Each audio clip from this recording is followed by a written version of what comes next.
then the Speaker, of course, will call the House to order for the business of the House to commence. But Enokwamboa, who has just made his way into the chambers, once that quorum is achieved, then without any further delay, we shall be handing over to these proceedings for this afternoon sitting.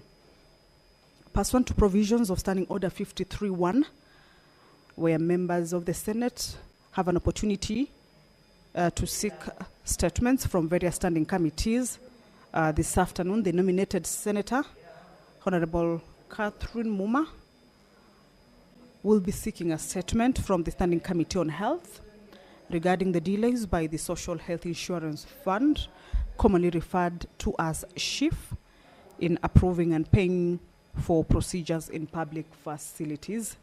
That is Honorable Lomenen, who has made his way into the chambers as well. Pursuant to the provisions of Standing Order 53 on questions and statements, the nominated Senator, Honorable Catherine Muma, also will seek a statement from the Standing Committee on National Security, Defense and Foreign Relations regarding the alarming crisis of drugs and alcohol abuse among the youth in learning institutions. If you're just joining us, is that the House is about to commence its business. The prayer has been said and the chair taken. However, the House has not managed to raise the required quorum. That is Honorable Senator Kinyua, who has also made his way into the chambers. That bell is for members to be able to make their way into the chamber to enable the House raise that particular quorum of at least 15 senators. The Honorable Senator for Mombasa and the Honorable Senator for Migori have also made their way into the chambers. That bell is for the members who are not yet in the chambers, but perhaps within the precincts of Parliament to get to the chambers. Remember, the time allocated for the House to sit is 2:30, but if that quorum is not present for the House to commence its business, that will necessitate that particular quorum bell, and that is currently what is on. Once that quorum is achieved, then the business will, without any further delay, commence. Back to the business that the senators, that is Honorable Senator Onyonka, the Kisii Senator, the nominated Senator, Honorable Tabitha Mutinda, this afternoon also will seek a statement from the Standing Committee on Labour, Social and Social Welfare, and this is with regards to claims of sexual harassment, intimidation and discrimination at the Kenya Union of Domestic Hotels, Educational Institutions and Hospital Workers, commonly referred to as KUDEIHA. The Senator for Nandi County, Honorable Samson Cherarkei, also this afternoon will be seeking a statement. Clerk, I think now we have quorum. I did in the first order. Order number 1, administration of oath. Next Order one. number 2, communication from the chair. Okay, senators have 2 communications to make. So, Deputy Majority Whip. Honorable Senators, I have a communication to make on a visiting delegation from Mount Kenya University. Honorable Senators, I would like to acknowledge the presence in the public gallery this afternoon a visiting delegation from Mount Kenya University School of Law, Center for International and Development Law, CIDLAW. The delegation comprises of 20 students from Mount Kenya University School of Law, 20 students from Mount Kenya Kigali University School of Law, and 5 members of staff who are undertaking a standard tour to the Senate. Honorable Senators, on behalf of the Senate and on my own behalf, I extend a warm welcome to the delegation and wish them all the best during their visit. Thank you. And another quick one, also from the visiting staff from the county assemblies of Siaya and Kajiado. Honorable Senators, I would like to acknowledge the presence in the Speaker's Gallery this afternoon 2 visiting members of staff from the county assemblies, Senator Andy Okech.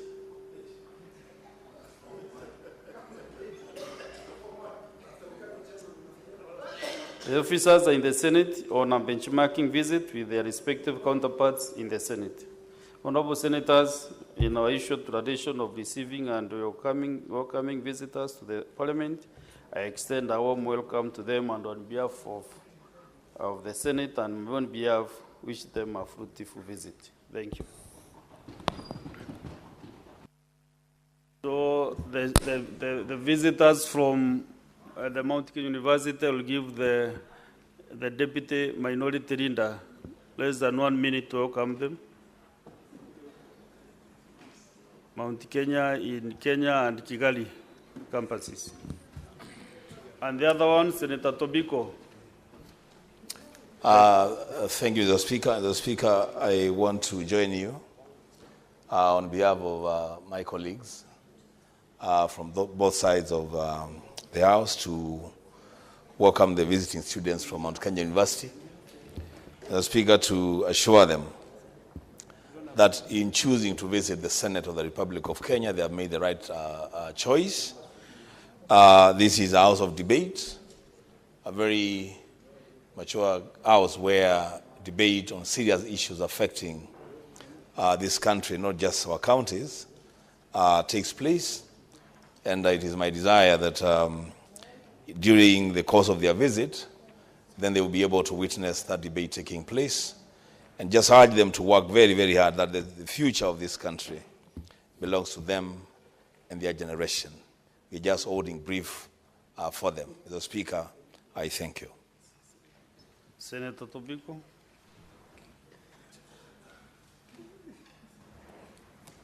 Thank you, Speaker. Let me take this opportunity to welcome the visiting delegation from the county assemblies of Siaya and Homa Bay.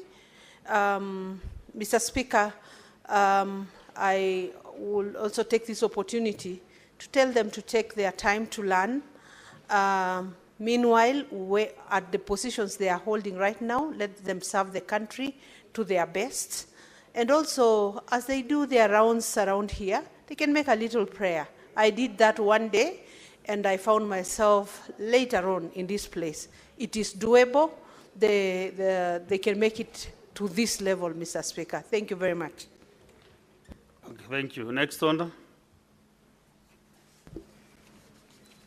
Order number 3, messages.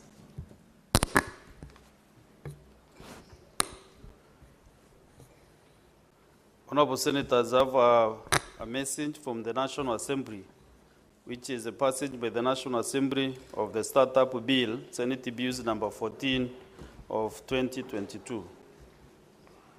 Honorable Senators, I wish to report to the Senate that I have, pursuant to Standing Order 46.3, received the following message from the Speaker of the National Assembly regarding the passage by the National Assembly of the Startup Bill, Senate Bills number 14 of 2022.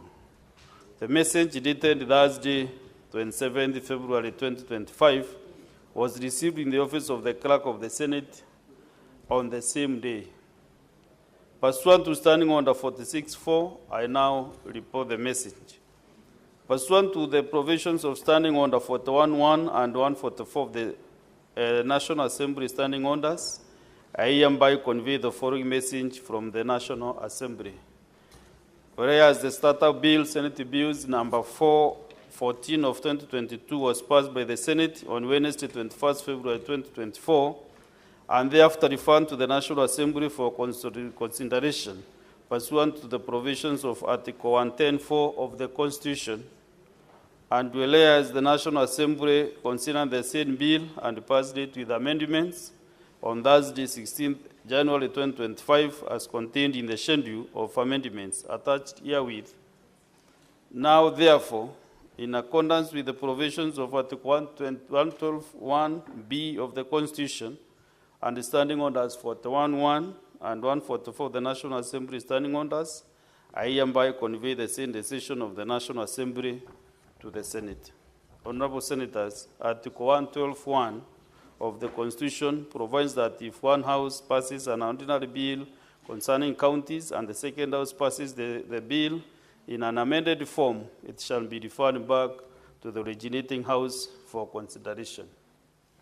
Honorable Senators, in this regard, I direct the Standing Committee on Trade, Industrialization and Tourism to liaise with the sponsor of the bill, Senator Christo Asige MP, and further, and deliberate on the National Assembly amendments and report to the Senate. Further, pursuant to Standing Order 165.1 of the Senate Standing Orders, I direct that the National Assembly amendments to the Startup Bill, Senate Bills number 14 of 2022, be circulated to all senators. At an appointed time, the Senate Business Committee will schedule the consideration of the amendments in a committee of the whole. The House is accordingly guided. Another one is still a message from the National Assembly, and it is passage by the National Assembly of the Persons with Disabilities Bill, Senate Bills number 7 of 2023. Deputy Majority Whip, you assist on the registry in this House, and what you are doing is contrary to our standing orders. And also what Senator Minda and the Majority Whip is doing is contrary to our standing orders. When the Speaker is upstanding, you shouldn't freeze.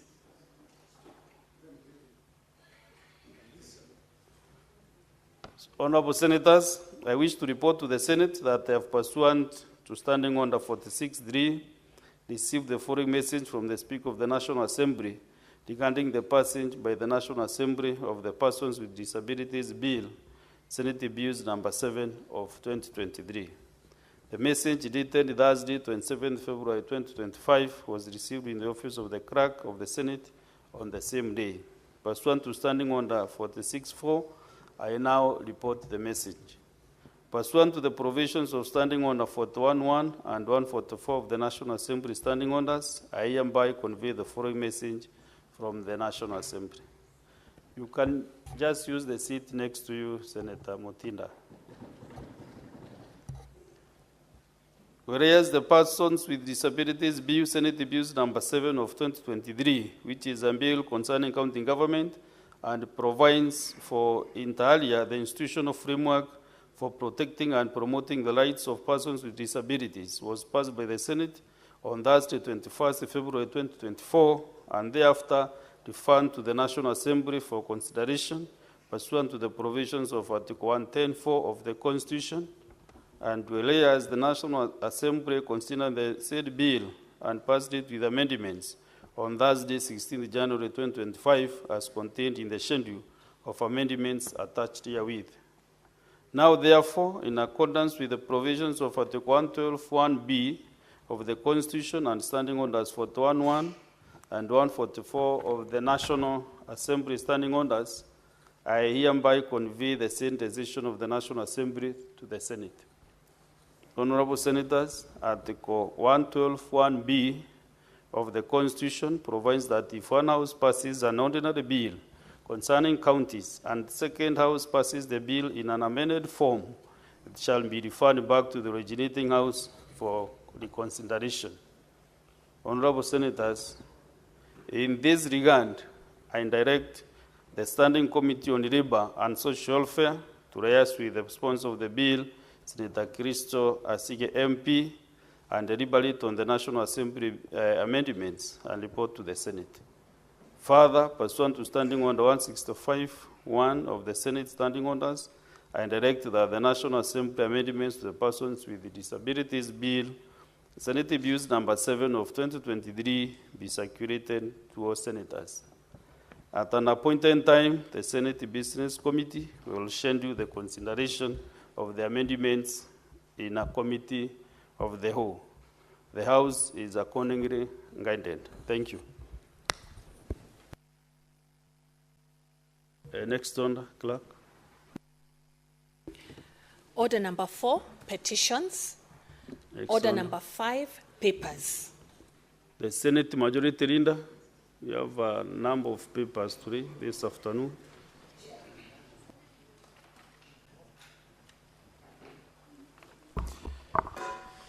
Mr. Speaker, sir, I beg to lay the following papers on the table of the Senate today, the 4th March 2025, the reports of the Auditor General on financial statements of Marsabit County for the year ended 30th June 2024. County Executive of Marsabit, County Assembly of Marsabit,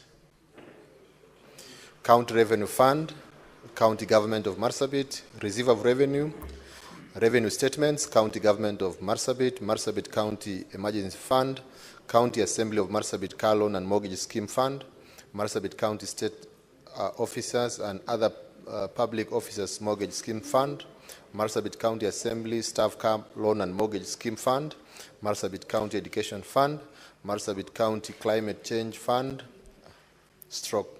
Financing Locally Led Climate Action, Marsabit Municipality, Marsabit County Enterprise Fund, Marsabit County Referral Hospital, County Government of Marsabit,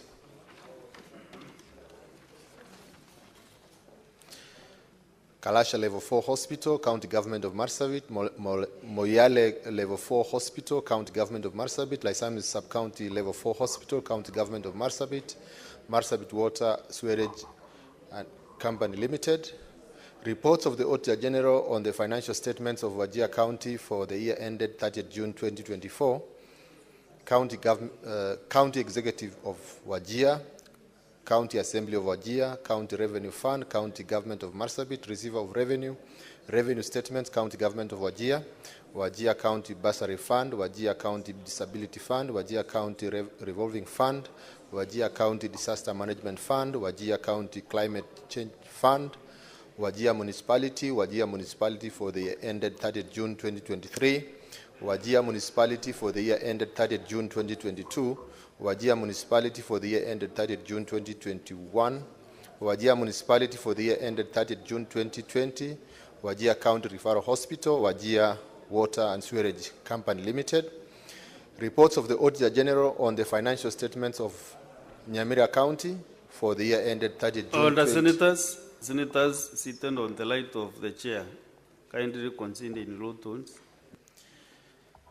Mr. Speaker, sir, reports of the Auditor General on financial statements of Nyamira County for the year ended 30th June 2024, County Executive of Nyamira, County Assembly of Nyamira, County Revenue Fund, County Government of Nyamira, Receiver of Revenue, County Government of Nyamira, Nyamira County Mortgage and Car Loan Executive Fund, Nyamira County Assembly Car and Mortgage Loan Scheme Fund, Nyamira County Emergency Fund, Nyamira County Education Support Fund, Nyamira County Climate Change Fund, Nyamira Municipality, Ekereño Level 4 Hospital, County Government of Nyamira, Nyangena Level 4 Hospital, County Government of Nyamira, Kianjuri Level 4 Hospital, County Government of Nyamira, Nyamusi Sub-County Level 4 Hospital, County Government of Nyamira, Sani Sub-County Level 4 Hospital, County Government of Nyamira.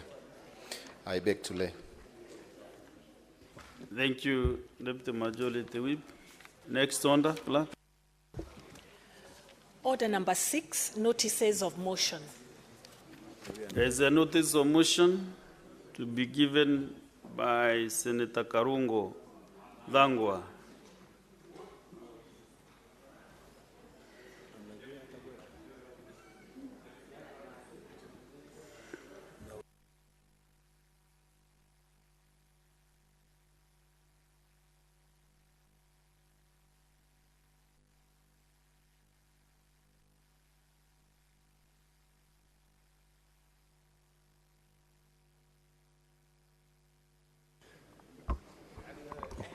Thank you very much, Mr. Speaker.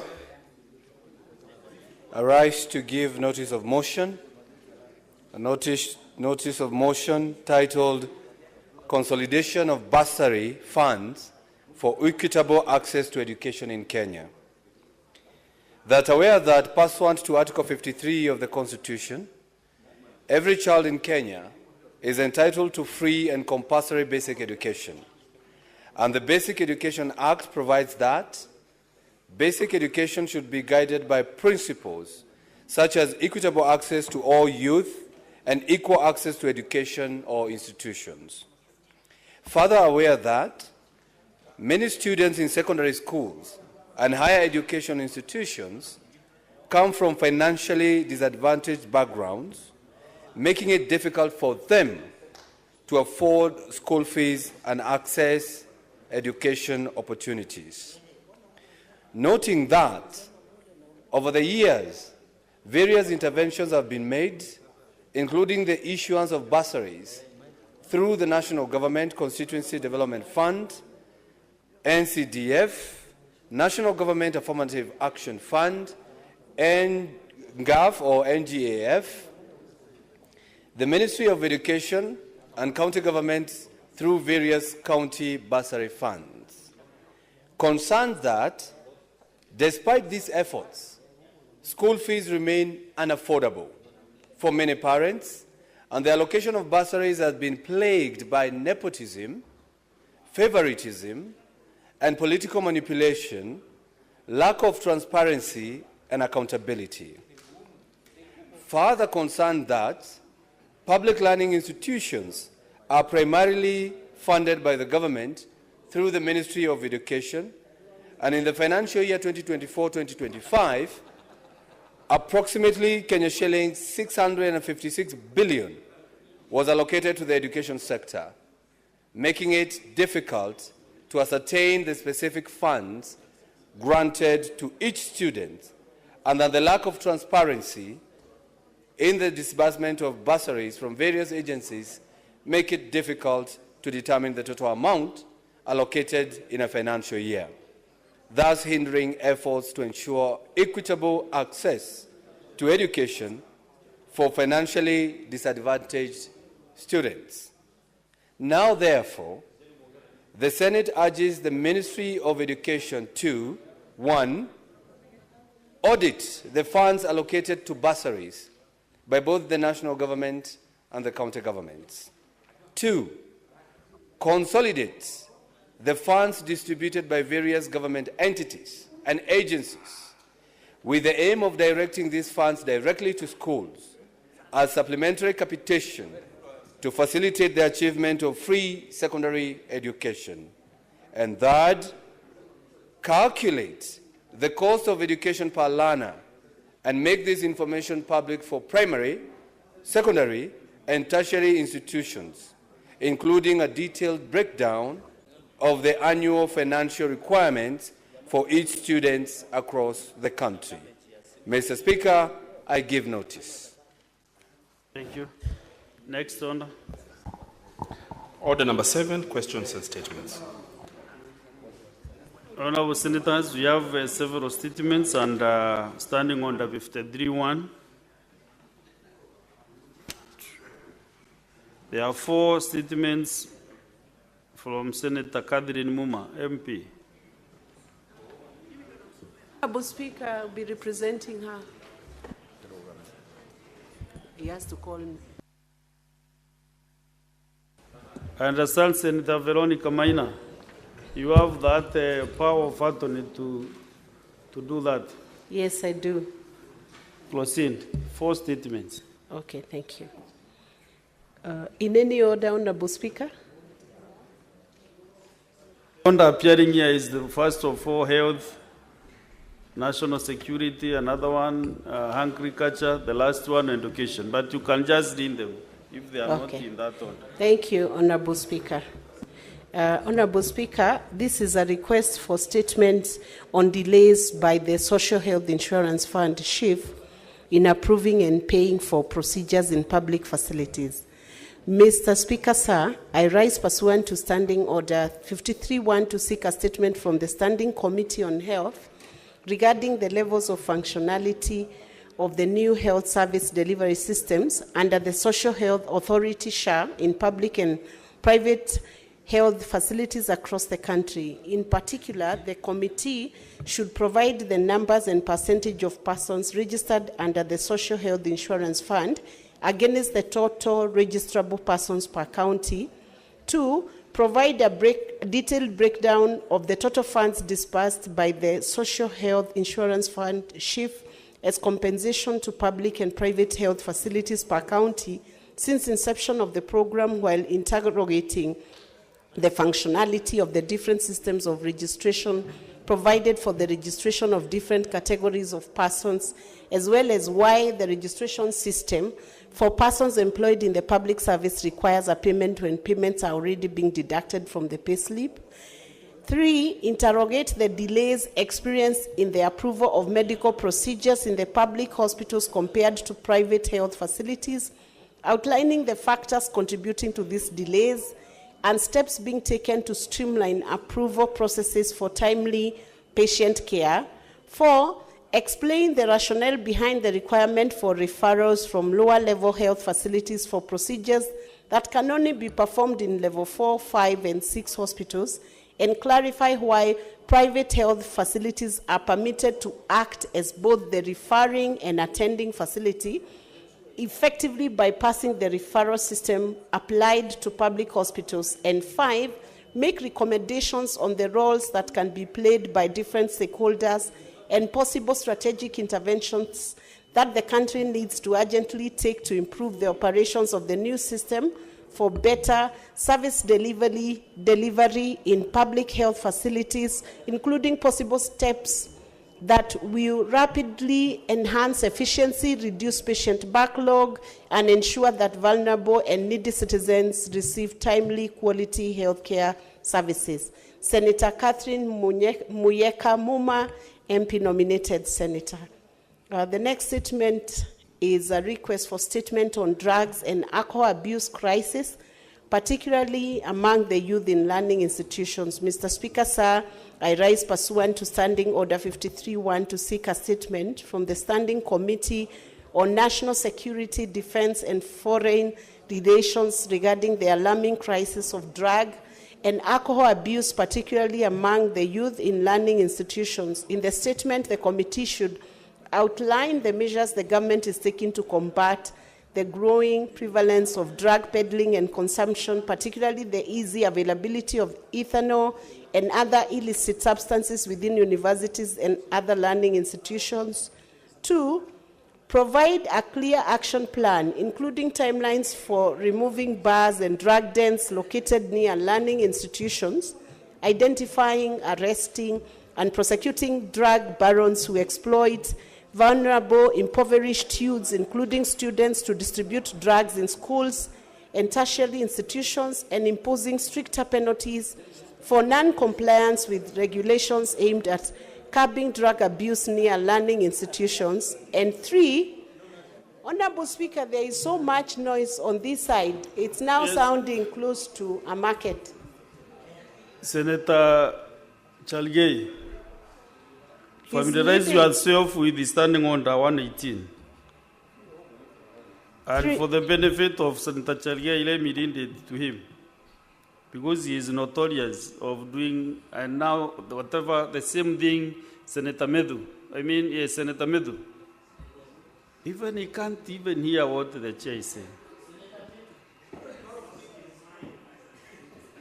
I want senators to familiarize themselves with a very simple Standing Order 118, which states that except when passing to and from his or her seat or when speaking, every senator when in the chamber shall be seated and shall not at any time stand in any of the passages and gangways. So Senator Charagei, stand in guidance, and Senator Medu. Proceed, Senator Veronica Maya. Number 3, explain the role of the National Authority for the Campaigns Against Alcohol and Drug Abuse, NACADA, in ensuring that all stakeholders, including students, school administrators, parents, and guardians, are aware of these concerns and actively work together to address them. The third statement is a statement on the gazettement, request for a statement on the gazettement of domesticated water buffalo as a food animal. Mr. Speaker, sir, I rise pursuant to Standing Order 53-1 to seek a statement from the Standing Committee on Agriculture, Livestock and Fisheries regarding the gazettement of domesticated water buffalo as a food animal. In the statement, the committee should provide justification for the declaration of domesticated water buffalo as a food animal by the Cabinet Secretary for Agriculture and Livestock Development through Gazette Notice number 977 of 31st January 2025. 2, state whether due process was followed in declaring the animal as a food animal, whether the declaration was based on statistical data supporting the classification of the water buffalo as the food source animal, and whether the Ministry of Agriculture and Livestock Development facilitated public participation in the matter. 3, provide details on the involvement of Kenya Wildlife Services, KWS, in research leading to the declaration disclosing the period and the findings of the research as well as the participating farms. 4, report on the availability of sustainable supply of domesticated water buffalo in Kenya, stating their current population and the projected annual population growth. And 5, explain the economic viability of the animal as a local food source and its potential contribution to Kenya food security and the broader national economy. Senator Catherine Muma, MP nominated senator. Before you leave the last one, let me hear the point of order from Senator John Kinyua. Mr. Speaker, there is a lot of noise outside. Now I'm getting worried whether people are visiting us. You know, there was a time people are coming to Kutusalimia. So, Mr. Speaker, I don't know. Please help us.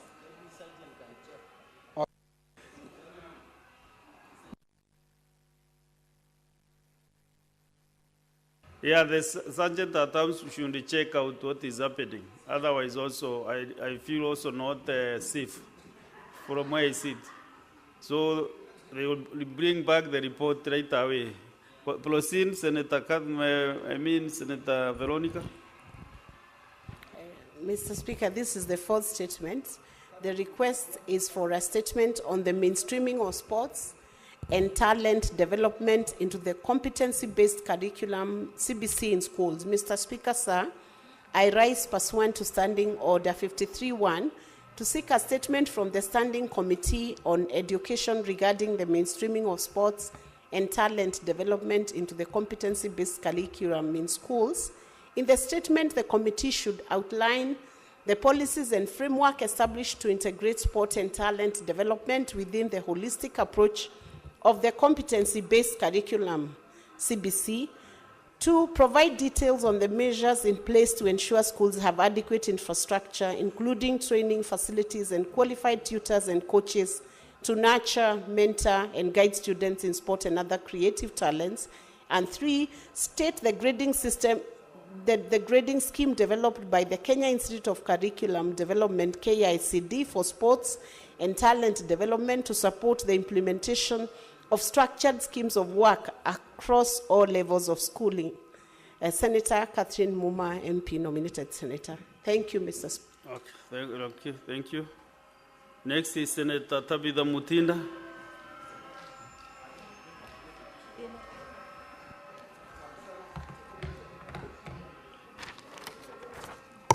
Thank you, Mr. Speaker. I rise pursuant to Standing Order 5331 to seek a statement from the Standing Committee of Labour and Social Welfare regarding claims of sexual harassment, intimidation and discrimination at Kenya Union of Domestic Hotels and Educational Institutions and Hospital, known as KUDEA. In particular, the committee should provide an overview of sexual harassment policies in place under the Kenya Union of Domestic Workers, Educational Institutions, and Hospital Workers. 2, explain any measures in place to protect complainants and whistleblowers from victimization. 3, appraise the Senate on the status of complaints received by KUDEA, highlighting how cases relating to sexual harassment, intimidation, and discrimination have been handled over the last 3 years. And lastly, Mr. Speaker, to state whether KUDEA can suspend all the employment contract negotiations and collective bargaining for its members until they demonstrate genuine commitment and internal capacity to effectively address issues of sexual harassment, intimidation, and discrimination. Thank you, Mr. Speaker. Next is Senator Samson Chalege. You have 2 statements.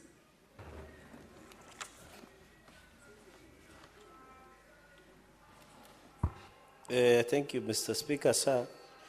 I will read concurrently. Request for statement on the increase of hooligans operating within the county offices in various counties across the country. Mr. Speaker, sir, pursuant to Standing Order 53.1, I rise to take a statement from the Standing Committee on National Security, Defense and Foreign Relations regarding the increased in protected hooligans operating within offices in several counties across the country. In the statement, the committee should, 1, state the circumstances that led to the gangs and goons accessing the office of the Eldoret City Manager, Mr. Koyet, and forcibly evicting him from the office and thereafter harassing other staff in the presence of county security officers in Uasin Gishu County. Number 2, Mr. Speaker, update the Senate on the status of investigations into the Uasin Gishu County headquarters incidents, giving reasons why the perpetrators have not been arrested to date, yet the incident happened in full glare of cameras, and highlighting the state of security for staff working in the county and other counties across the country, including what Uasin Gishu County government, the action they have taken. Number 3, Mr. Speaker, outline any actions taken by the police against those alleged to be the sponsors of this hooliganism, stating the number of culprits apprehended and arraigned before courts in similar incidences that took place in Nairobi, Isiolo, Nandi, and Uasin Gishu, where there have been claims of goons used in demolition, eviction, harassment, and chaos within the counties, including even your county, Meru County.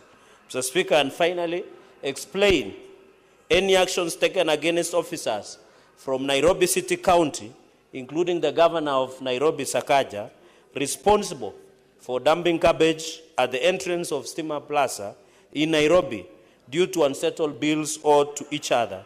That is the county government of Nairobi and Kenya Power and Lighting Company, KPLC, thus posing a health hazard to staff and the public after that incident. Mr. Speaker, the second statement.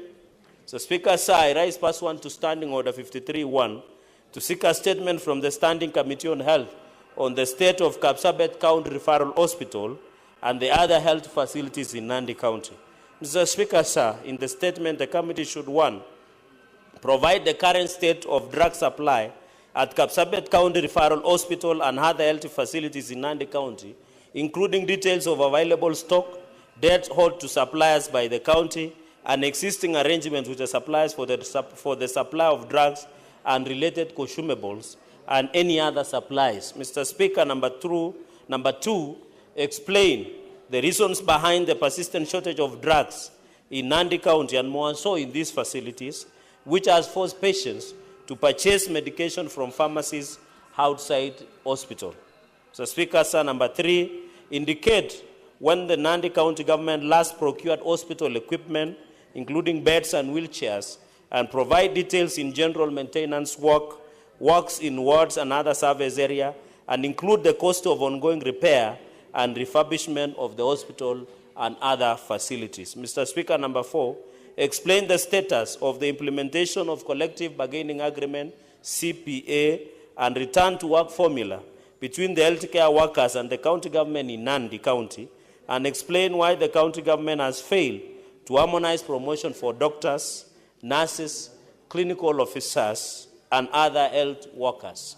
Mr. Speaker, and finally, update the Senate on the agreements in place to address ongoing strikes by clinical officers, including who are making noise outside there, and the shortage of health workers across the country and county, which has resulted from the recent mass dismissals, leading to the closure of key facilities including Kabiet Sub-County Hospital, Maraba Sub-County Hospital, Kobuchai Hospital, and Mosoriat Sub-County Hospitals, which are major health facilities across the county.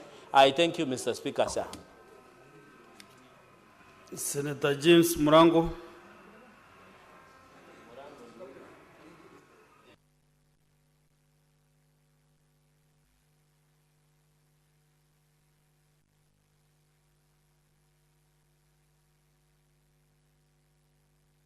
Do you have any instructions?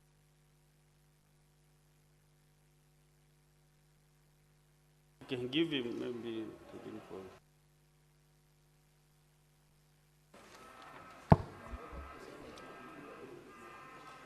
Mr. Speaker, sir, I rise pursuant to Standing Order 53-1 to seek a statement from the Standing Committee on Education regarding the challenges facing teachers' medical cover. Mr. Speaker, sir, the Teacher Service Commission, TSC, and the National Treasury have not remitted medical cover to teachers' medical insurance provider, causing the providers to withdraw services. This has caused thousands of teachers and their dependents to face uncertainty as hospitals have denied them medical services. In the statement, the committee should, 1, explain why Teachers Service Commission, TSC, and National Treasury have not remitted funds to teachers' medical insurance providers. 2, state the amount of medical insurance capitation owed to teachers' medical insurance providers and provide a timeline for settling the arrears. 3, outline the reasons for delay in providing medical bills for services rendered to teachers, which have caused unnecessary suffering and inconveniences. And 4, state the measures in place by the TSC to ensure that all teachers across the country have access to medical services in accordance with their terms of engagement. Senator James Kamau Murango, MP, Senator Kirinyaga. Senator Richard Onyonka. You have 2 statements in them simultaneously. Thank you, Mr. Speaker. Mr. Speaker, I rise pursuant to Standing Order 53-1 to seek a statement from the Committee on Lands, Environment and Natural Resources regarding the ongoing land dispute involving Mrs. Agnes Kemuma Bichanga, a resident of a place called Chirichiro sublocation, Ibeno location, Keumbu sub-county, Kisii County, who has been subjected to an unjust eviction order from her late husband's parcel number, Nyaribari Church in Nyantrago 894. Mr. Speaker, Mrs. Bichanga is 80 years old. She's a widow. She has resided on the said parcel of land since her marriage to the late Mr. Bichanga Nyaosi for over 55 years. However, following her husband's demise on 28 September 2002 and a subsequent burial on the 3rd of October 2002, a claim on this land in which Mr. Nyaosi was buried was made by a Mr. Johnson Aranga Angwenyi barely 3 weeks after the old man had been buried. This Mr. Johnson Aranga allegedly claimed ownership to this property without any proof. This matter has since been the subject of a protracted legal battle marred by irregularities, including missing court files, suspicious land transfers, threats to the old lady, Mama Bichanga, and fraudulent dealings within the land registries of Kisii County. In light of the foregoing, Mr. Speaker, I ask therefore the committee to, number 1, investigate the records from the Ministry of Lands, the green cards on this property, which indicate the multiple questionable transactions, if any, including transfers of ownership to unknown individuals and a suspicious issuance of a title deed to Mr. Ngwenyi on the 14th of November 2002, just 2 weeks after Mr. Nyaosi had died. Mr. Speaker, number 2, I would like the committee to shed light on the circumstances that led to the referral of the case to the Keumbu Land Disputes Tribunal, explaining why the case was to proceed in the absence of Mrs. Michanga, who was a bit unwell, thus denying her the right to a fair hearing and clarify the subsequent enforcement of the tribunal's decision by the Keroka law courts in the state of the Kisii law courts. Mr. Speaker, the Keumbu law courts are in Kisii County and the Keroka law courts are in Nyamira County. Number 3, I would like the committee to investigate the cause and nullification of the alleged fraudulent land transactions that have led to the irregular issuance of a title deed to Mr. Ngwenye while recommending the suspension of any eviction orders to against Mrs. Bichanga pending a thorough review of the case by the relevant government agencies, including the Ministry of Lands and the National Land Commission. Mr. Speaker, number 4, I would like to persuade the committee to ensure that justice prevails for Mrs. Agnes Kemuma Bichanga by compelling Mr. Angwenyi to compensate her for the pain caused and any monetary cost that she may have incurred in pursuit of justice while ensuring the protection of widows' land rights by enforcing existing laws that safeguard the vulnerable individuals from land depossession and recommend action against any public officials found complicit in facilitating such fraudulent transfers and transactions. Thank you, Mr. Speaker. The second question, Mr. Speaker, I rise pursuant to Standing Order 53-1 to seek a statement from the Standing Committee on Education regarding the transfer of the principal of Kisii National Polytechnic amid allegations of excess and a lot of financial mismanagement. Mr. Speaker, sir, the Kisii National Polytechnic is one of the country's leading technical institutions, playing a vital role in equipping young Kenyans with technical and vocational skills. The institution has about 18,000 students. However, Mr. Speaker, recent reports have raised concerns about the financial mismanagement within the institution, which, coincidentally, Mr. Speaker, and I'm sure somebody knew that this question was coming to this House, the principal who these allegations have been leveled against has just been transferred to another institution. Mr. Speaker, the Auditor General's reports and other investigative findings from these institutions have highlighted significant financial discrepancies, including misappropriation of student fees, unauthorized expenditures, delays in infrastructure project completions, and as a result, much need to be explained. The abrupt transfer of the principal raises serious questions about accountability and whether this move aims to shield individuals from scrutiny who have conducted and practiced in malpractices which are leading to our institution's failures. Mr. Speaker, in my statement, the committee should therefore establish the reasons for the principal's transfer and whether it was linked to the ongoing financial investigations within this institution. Number 2, Mr. Speaker, I would want the committee to investigate the financial operations of the Kisii National Polytechnic over the past 3 financial years, and if need be, conduct a forensic audit to determine the extent of any misappropriation of funds. Number 3, Mr. Speaker, the committee should outline the measures being implemented by the Ministry of Education to enhance accountability, transparency, good governance at this very institution. Lastly, Mr. Speaker, I would like the committee to specify the actions in place to hold the officials of this institution accountable, including the former principal, should any of these allegations of financial mismanagement become confirmed. Thank you, Mr. Speaker, for giving me an opportunity on these 2 questions.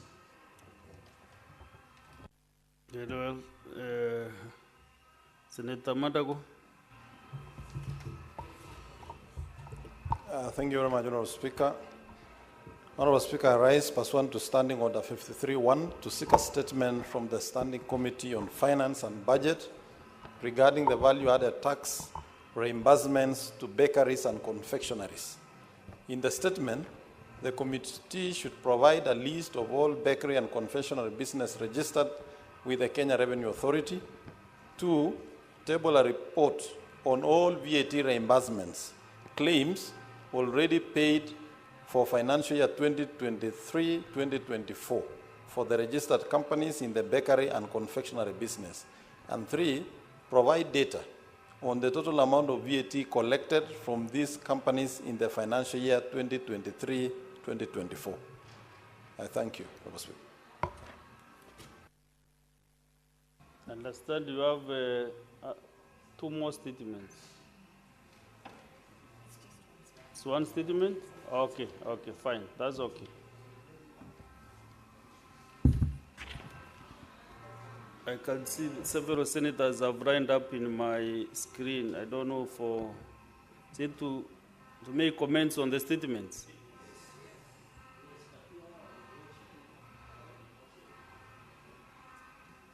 Okay, we can spend another 25 minutes to do that. Let's start with the Senator Okechendi. 2 minutes each, 2 minutes only. 2 minutes. Thank you, Mr. Speaker. I wanted to make a statement, support the statement. I wanted to support the statement made by Senator Cherargei on the state of Kapsabet County Referral Hospital and other health facilities in Nandi County. And Mr. Speaker, close to my heart is the issue of medicine. I think, Mr. Speaker, this probably should call for a serious inquiry into what is happening in Nandi, because what is happening, Mr. Speaker, is that there is a lot of conduit business that is happening in this hospital. It cannot be that every single time, Mr. Speaker, that we rise in this house, it is synonymous that every single referral hospital in this country, people are being sent to go and buy medicine from outside their hospitals, Mr. Speaker.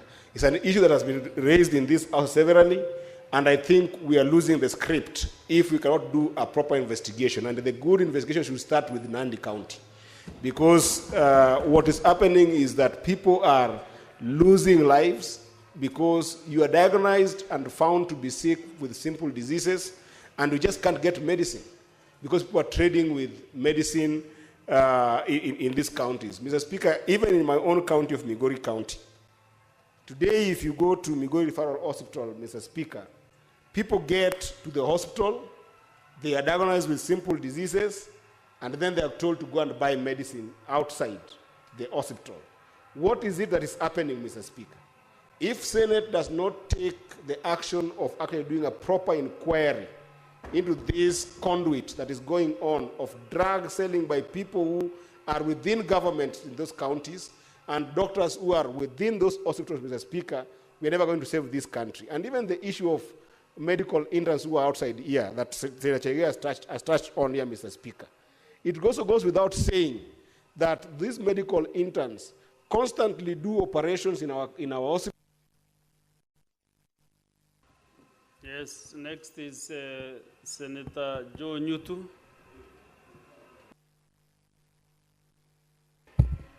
Thank you, Mr. Speaker. I want to make a comment on the statement by Senator Catherine Muma, Mr. Speaker, regarding the delay in approval of payments by SHA, Mr. Speaker. This is a matter of national concern, and this is a matter, Mr. Speaker, that we have really conversed about, that we have problems with SHA. But unfortunately, Mr. Speaker, everybody has been denying that there are problems with SHA. None other than the President himself on Sunday accepted that we have problems with SHA. And this means then that SHA has not been working, at least on the part of processing payment, Mr. Speaker. And I think the committee should be able to invite everybody that has a say in this particular matter, because, Mr. Speaker, Kenyans are dying in hospitals. Kenyans are not able to access health care because of problems with payment by SHA, Mr. Speaker.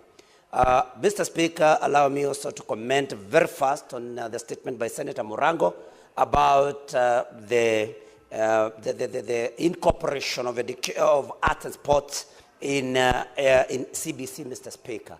This is something very important because, again, Mr. Speaker, by the end of this year, we will be transitioning to grade 10, where learners are supposed to pick the pathways in which now they're going to specialize, Mr. Speaker. And we need to know exactly exactly then what the arrangement by the ministry is, so that as we place learners in the arts and sports science pathway, then, Mr. Speaker, we will be able to have done what we should do to these learners. And the medical cover by teachers, Mr. Speaker, depending on, according to Senator Murango's Senator Beatrice Akin. Honorable Speaker, as I rise to support the statement by Senator Cherargei, I keep on asking myself, Honorable Speaker, that for how long will medics be on the streets in this country for medical issues to be attended to, Honorable Speaker? That, Honorable Speaker, those medics on the streets, as we are seated here, would have been in hospitals attending to Kenyans. And even as they are on the streets, Honorable Speaker, I know there are patients lining up waiting for their services. Honorable Speaker, I support that statement must be looked into. And secondly, I support this Senator Murango's statement on the challenges facing teachers' medical cover in the country. Honorable Speaker, every other day we are debating on issues of teachers. If it is not their medical cover, Honorable Speaker, it is about discrimination of their hardship allowance. It is about some hardships that teachers go through in this country. Honorable Speaker, teachers, not only teachers, but even the police officers have had challenges with their medical covers. And these are key public servants that really provide noble services to the people of Kenya. Honorable Speaker, let the issues of teachers be sorted to. Let the issue of their medical covers be sorted to. I've often come in handy to help certain teachers that, and I know all of us have done the same. When teachers are in hospital and they have difficulties assessing their medical covers.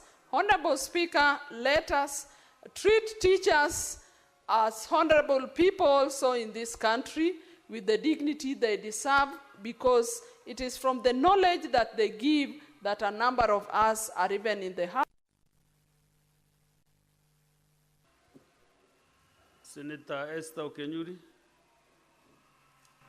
Thank you, Mr. Speaker, for this opportunity. I want to begin by supporting Senator Onyonka's statement on Mrs. Vichanga, who is being evicted from her matrimonial. Oh, Mr. Speaker, this is not an isolated case in Kisii County. We have so many of these similar cases. In fact, there is one in Bomachoge Chache, which is similar. And I want to fault the ministry on this, because the ministry is failing on sensitization for succession issues. So many other families in Kisii are not willing to undertake succession because lack of information. Mr. Speaker, I also want to support the statement by Senator Murango on medical cover for teachers. I was attending a funeral last weekend in Omo Socho in Bomachoge Chache constituency, and teachers from that funeral were in serious cries of why this is actually happening at this time, Mr. Speaker. We do not want to be a country that only understands the language of civil strife. Let us listen to the pleas of people and act accordingly, Mr. Speaker, because the decisions we make in this house are life and death decisions. Thank you. Senator Aminda Kibwana.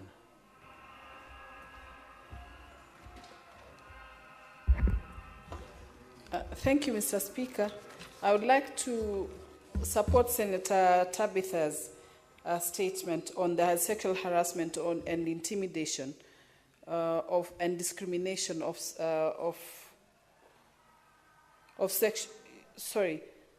the union domestic workers. It's really unfortunate, Mr. Speaker, that that issue, in fact, in this era exists. It's unfortunate that our girls who go out there to work, to earn their living, are harassed, they're intimidated, and we need to speak up. We need to speak up. Mr. Speaker, there are many trainings that have been done for such workers, yet it has not, help. These agents who insist on is it facilitating or transporting or doing whatever with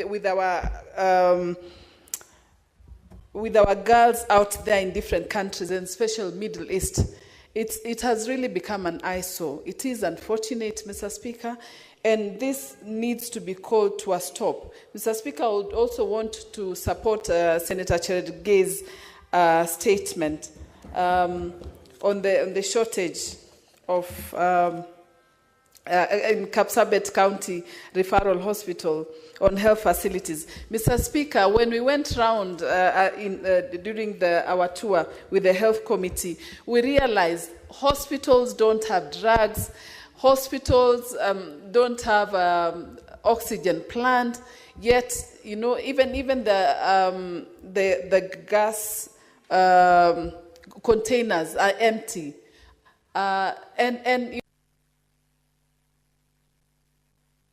Yeah, the time available to you is only 2 minutes. So you choose what to... Senator Seki Lenku or Canal. Thank you, Honorable Speaker. I also rise to support a statement from by Senator Mutinda on the same issue of sexual harassment on staff of the institution that has been mentioned in the statement. Honorable Speaker, this issue has occurred in different forms within a period of 1 week or so. I remember we had the same similar problem in Magadi last week, Honorable Speaker, where we had a very serious case where members of Kajiado area of Magadi, Soda, has been terrorized by none other but somebody called Lorgali. And we had the same problem. I think this is a very serious issue. We really need to pray that God will intervene to our young men and even men who are forcing people. And these things, sometimes it's very important that people to understand that these things, you need to follow the right procedure. Otherwise, I also want to support the Honorable Morango statement on the teachers' medical cover. Honorable Speaker, it's not just teachers. It is almost the entire public service. We have a very big problem now in Kenya where police are not covered.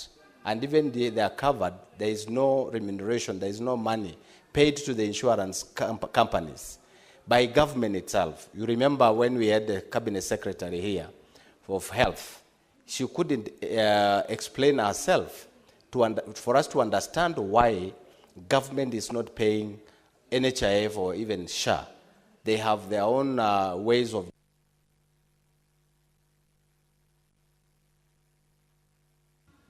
Senator Agnes Kavidu.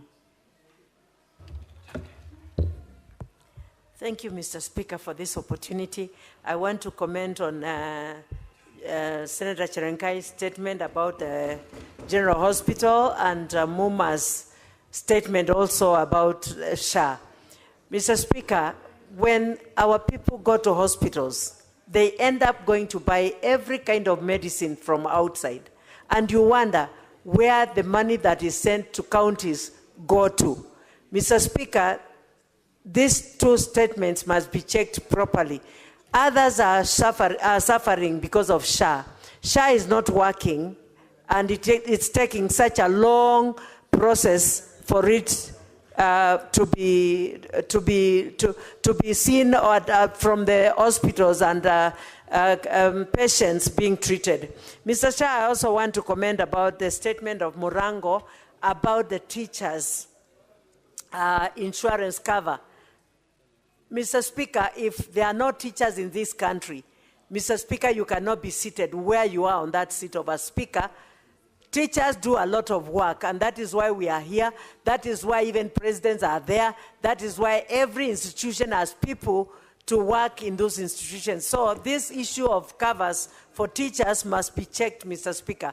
I also want to comment on Senator Onyonka's statement about the widow who was kicked out of her home. Mr. Speaker, widows are suffering in the whole country. Once their husbands die, they are kicked out of their homes, and this statement must be checked and widows protected by this country. Mr. Speaker, I thank you for the opportunity. Senator Chalge.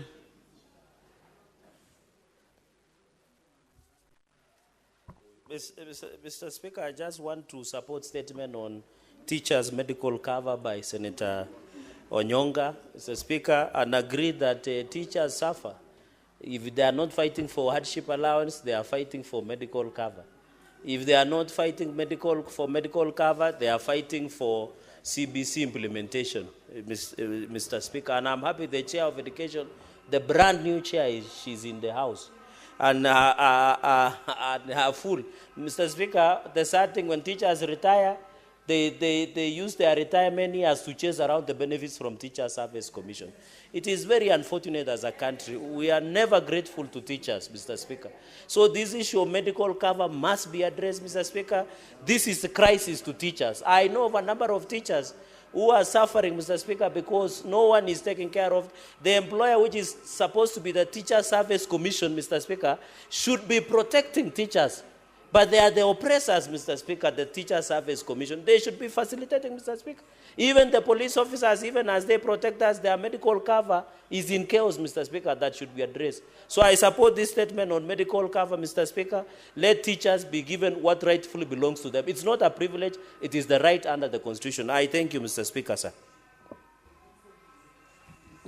Senator Kale Nyam.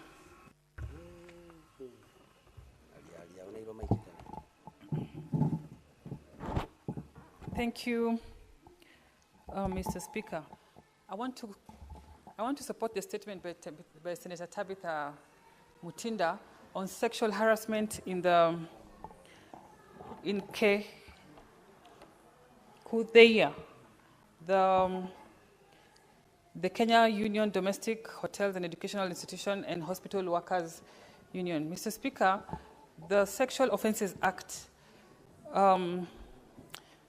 describes any sexual advances that are from a co-worker or a person who is senior to you in employment that they are supposed to know are unwanted or had every reason to know that the sexual advances are unwanted.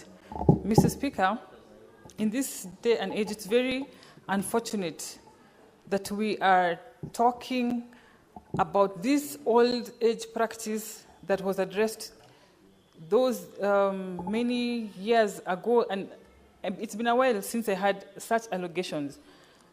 I want to add the Committee for Labor to thoroughly investigate this issue and recommend charging and prosecution of the culprit, Mr. Speaker.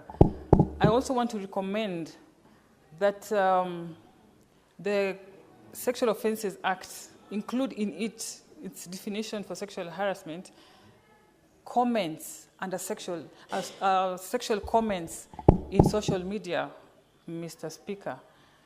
Today, as women, we will agree that there is a lot of sexual insults in social media when you make a post on anything that has nothing to do with sex or is not even.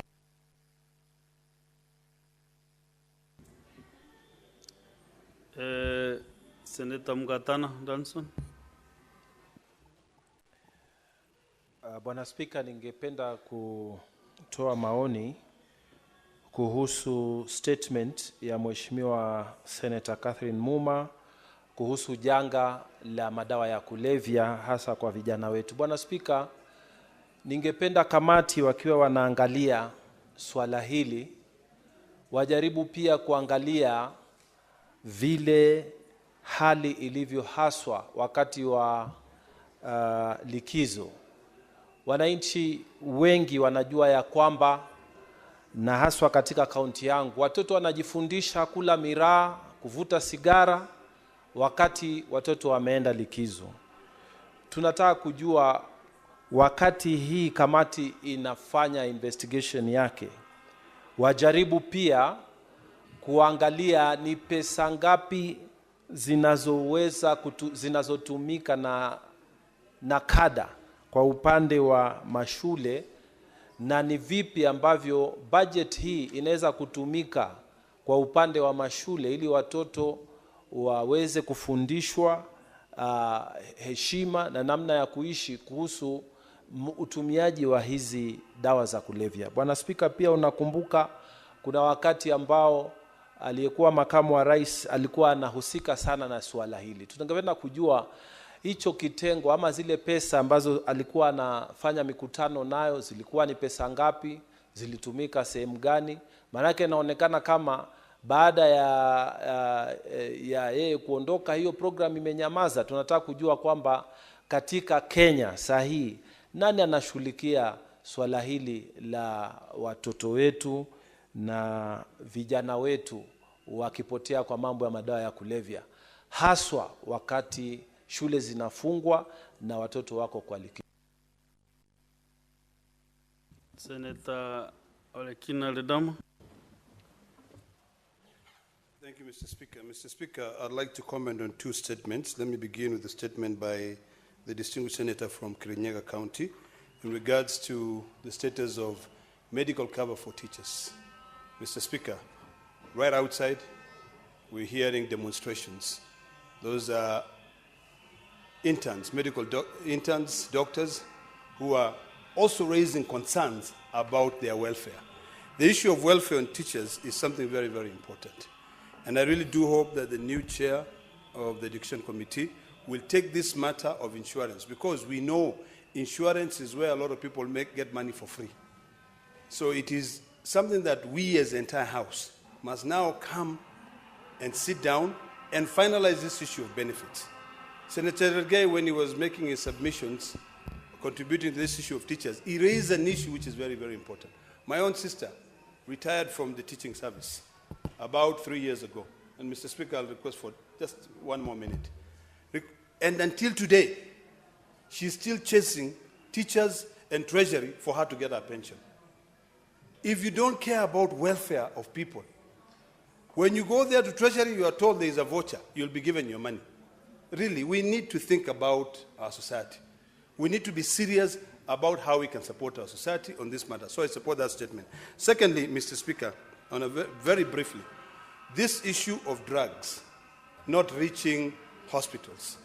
I want to let the House know that this afternoon I will be meeting with the Cabinet Secretary in charge of education, the Director of Medical Services, and other stakeholders to be able to discuss this issue of KEMSA, the issue of drugs reaching the patients, because this statement raised by Senator Gay emphasized on the statement that I raised, the statement that was...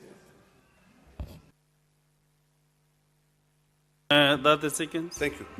The statement brought about by Senator Cherargei from my health committee re-emphasized the issue that I raised, the issue that Kenyans raised, and the issue that Senator Momo raised in terms of KEMSA on their ability to be able to take drugs all the way to level 2 hospital.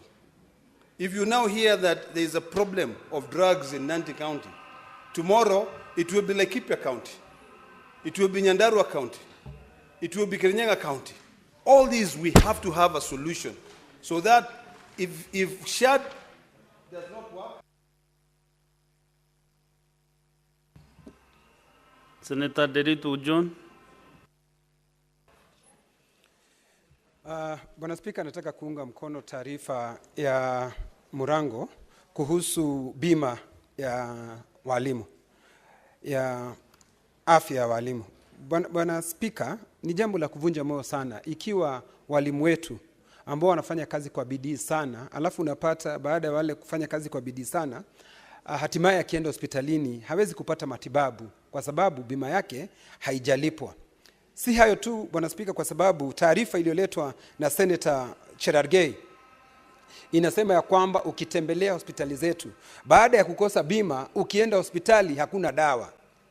Na ilhali sisi kama seneti tumegawa pesa hapa, mgao wa pesa na kuzipeleka katika kaunti zetu. Bwana Spika, tunaonekana kama kwamba seneti hatufanyi kazi yoyote, kwa sababu nakumbuka juzi tu seneta wa Narok Olekina alileta mswada hapa kusema kuhusu madeni, vile ambavyo madeni yanapaswa kulipwa. Bwana Spika, ukienda hospitalini unaambiwa dawa haziwezi zikapelekwa na KEMSA kwa sababu madeni hayajalipwa, ilhali sisi tunaendelea kupeleka pesa katika gatuzi zetu. Bwana Spika, inaonekana ni kama zile pesa hazifanyi kazi ambayo zinapaswa kufanya. Bwana Spika, kuhusu taarifa iliyoletwa na Muma, mambo ya madawa ya kulevya na mihadarati, Bwana Spika, ni na seneta wa kutoka kaunti ya seneta amesema vizuri kuuliza ya kwamba wakati naibu wa rais Mheshimiwa Rigathi Gachagua alipokuwa naibu wa rais alikuwa na ile kikapu cha pesa alizokuwa kutumia kupigana hii mihadarati. Bwana Spika, kwani alienda na ile kikapu? Kwa hivyo naye na Senator Mwinyi Haji Mohamed.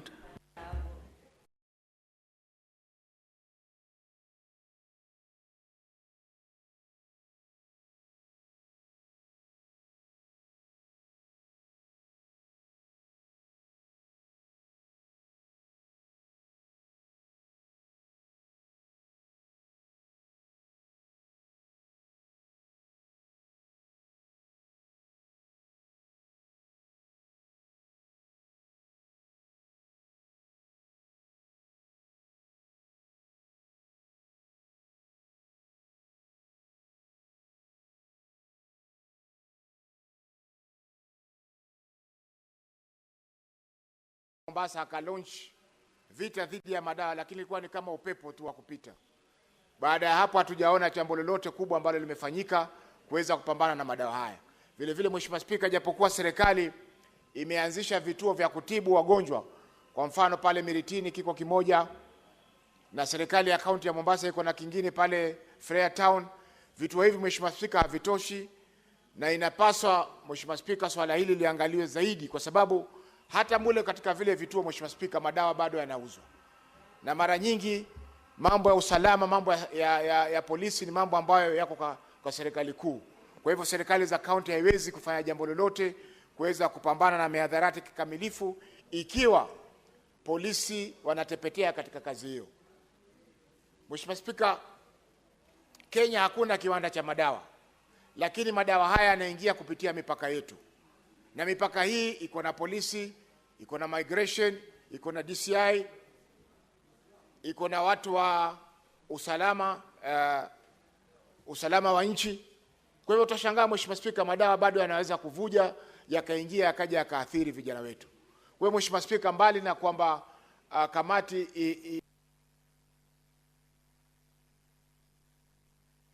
That's the end of statements hour. We go to the next order.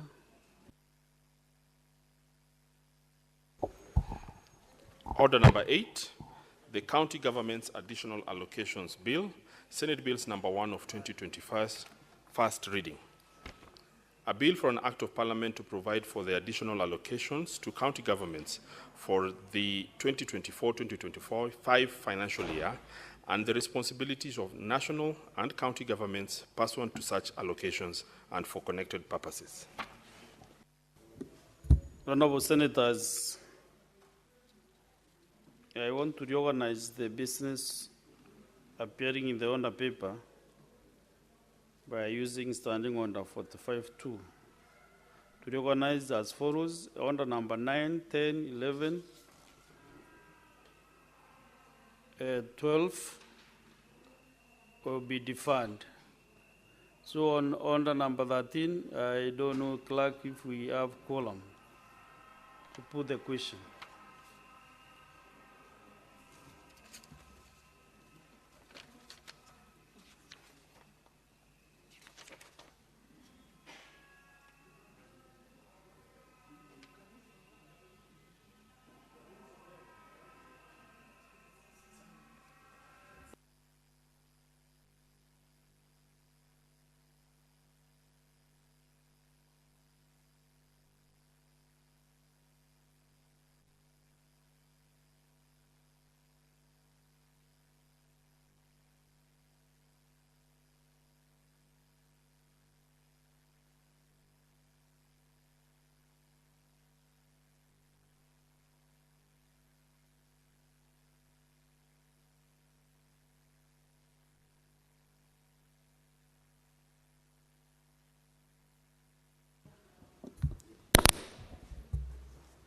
So, honorable senators, Senator Mambe Nfaki.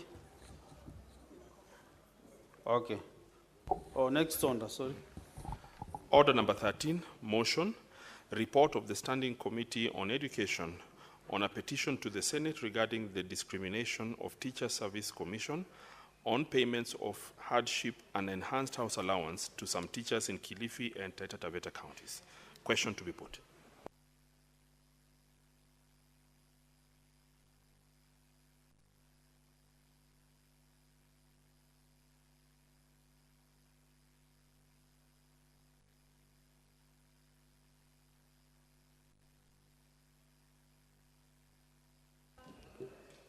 Honourable Senators, I put the question that the Senate adopts the report of the Standing Committee on Education on a petition to the Senate regarding the discrimination by Teacher Service Commission, TSC, on payment of hardship and enhanced house allowances to some teachers in Kilifi and Taita Taveta counties, laid on the table of the Senate on Tuesday, 8 October 2024. Will as many as of this opinion say aye? Aye. Will as many as of a contrary opinion say nay? The ayes have it.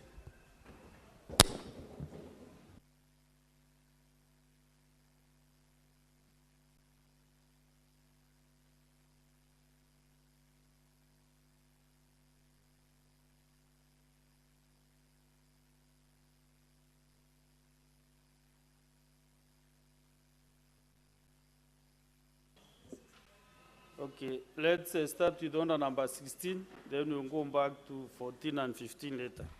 Next order. Order number 16, motion, report of the Standing Committee on Trade, Industrialization and Tourism on a petition to the Senate regarding alleged fraudulent dealings at Diageo PLC, East African Kenya Brewery Limited, and the Kenya Breweries and UDV Kenya Limited. Chairperson, Standing Committee on Trade, Industrialization and Tourism. Senator Okenyuri.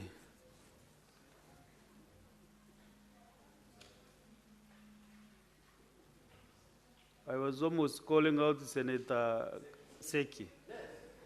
Yeah. His work still speaks for itself, Speaker. Mr. Speaker, I'm standing in for the Chair Trade Industrialization Committee. And we, on this petition concerning fraudulent dealings at Diageo PLC, East Africa Breweries Limited, Kenya Breweries, and UDV Kenya Limited, submitted by Senator Wakili Hilary Sigei on behalf of Mr. Rono Nicholas from Bomet County. Mr. Speaker, the mandate and establishment of the committee under Article 124 of the Constitution of Kenya provide for the establishment of committees where each House of Parliament may establish committees. Okenyuri, you move the motion. You move. Okay, I want to move this motion by actually giving a background. Just get assistance from the. Okay. Be guided.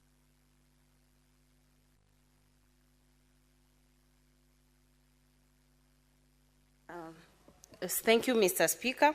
I beg to move that the Senate adopts the report of the Standing Committee on Trade, Industrialization and Tourism on a petition to the Senate regarding alleged fraudulent dealings at Diageo PLC, East African Breweries Limited, Kenya Breweries, and UDV Kenya Limited, laid on the table of the Senate on Thursday, 5th December 2024. So now that I have moved that, I want to give a background of this petition. At a sitting held on 30th May of 2023, a petition was reported by Senator Wakili Hilary Sigei on behalf of the petitioner, Mr. Rono Nicholas from Bomet County, pursuant to Standing Order 2236-2 regarding fraudulent dealings at Diageo PLC, East Africa Breweries Limited, Kenya Breweries, and UDV Kenya Limited. And specifically, the petitioner was highlighting the following, that there has been controversial majority acquisition of East African breweries by Guinness PLC in 2000, which was strongly resisted by the people of the Republic of Kenya through Parliament. The other concern was having knowledge of the dealings at Capital Markets Authority, Kenya Revenue Authority, and the National Treasury and East African Breweries Limited have not acted to correct or stop fraudulent activities of shareholding and acquisitions. 3, to deflect some of the backlash, Guinness PLC made a pledge to cede back most of the acquired shares to Kenyans in due course. 4, recent acquisition of the extra 15% in EABL is a fraud upon the people of Kenya, as the shares are being acquired for an onward transfer to a new buyer at a much higher value for the benefit of shareholders and to the detriment of Kenyan shareholders who will be denied the benefit of the higher price that Diageo will get from onward sale shortly. 5th, employees of EABL have been bullied, coerced, threatened, and otherwise intimidated to sell their share options to Diageo PLC, which is against the laws of Kenya. Then there was an onward sale of Diageo interest in EABL has agreed with Heineken Castle Group, and purchase of an additional 15% shares is meant to ensure that Heineken Castle Group of controlling stake in East Africa Breweries Limited after the onward sale.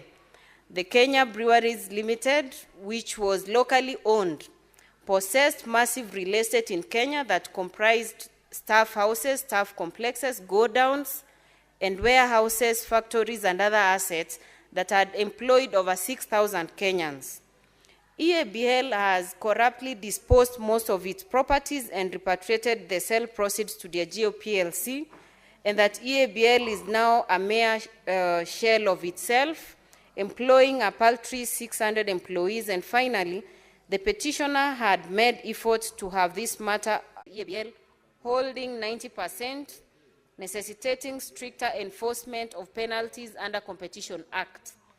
EABL has unresolved task disputes with the Kenya Revenue Authority and at various stages, but there are no pending disputes involving Diageo PLC. The committee then recommends that 1, the Capital Markets Authority to monitor compliance with the capital markets, that's public offers, listings, and disclosures under Regulations 2023, and within 6 months of tabling of this report, submit a report to the committee on the status of implementation and compliance with the said regulations.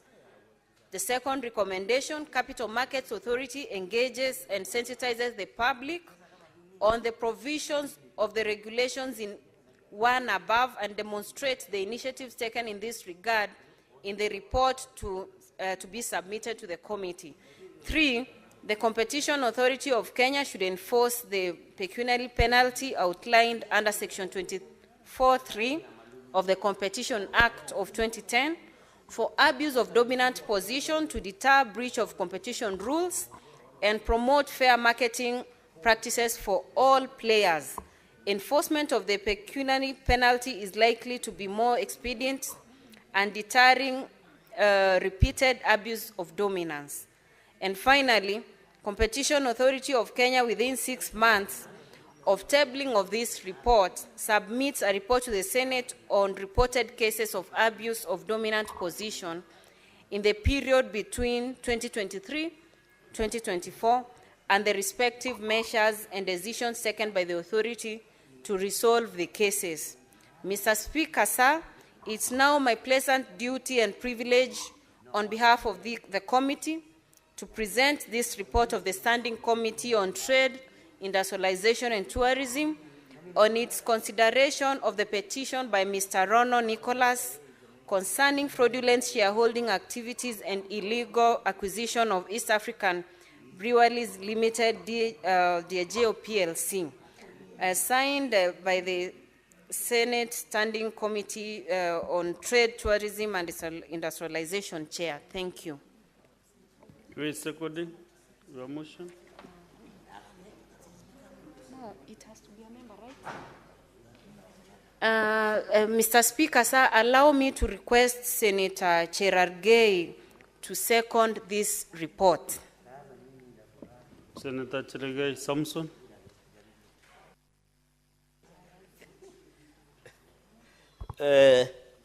Mr. Speaker, sir, thank you very much. As I raise to second, I want to commend the new vice chairperson of Trade,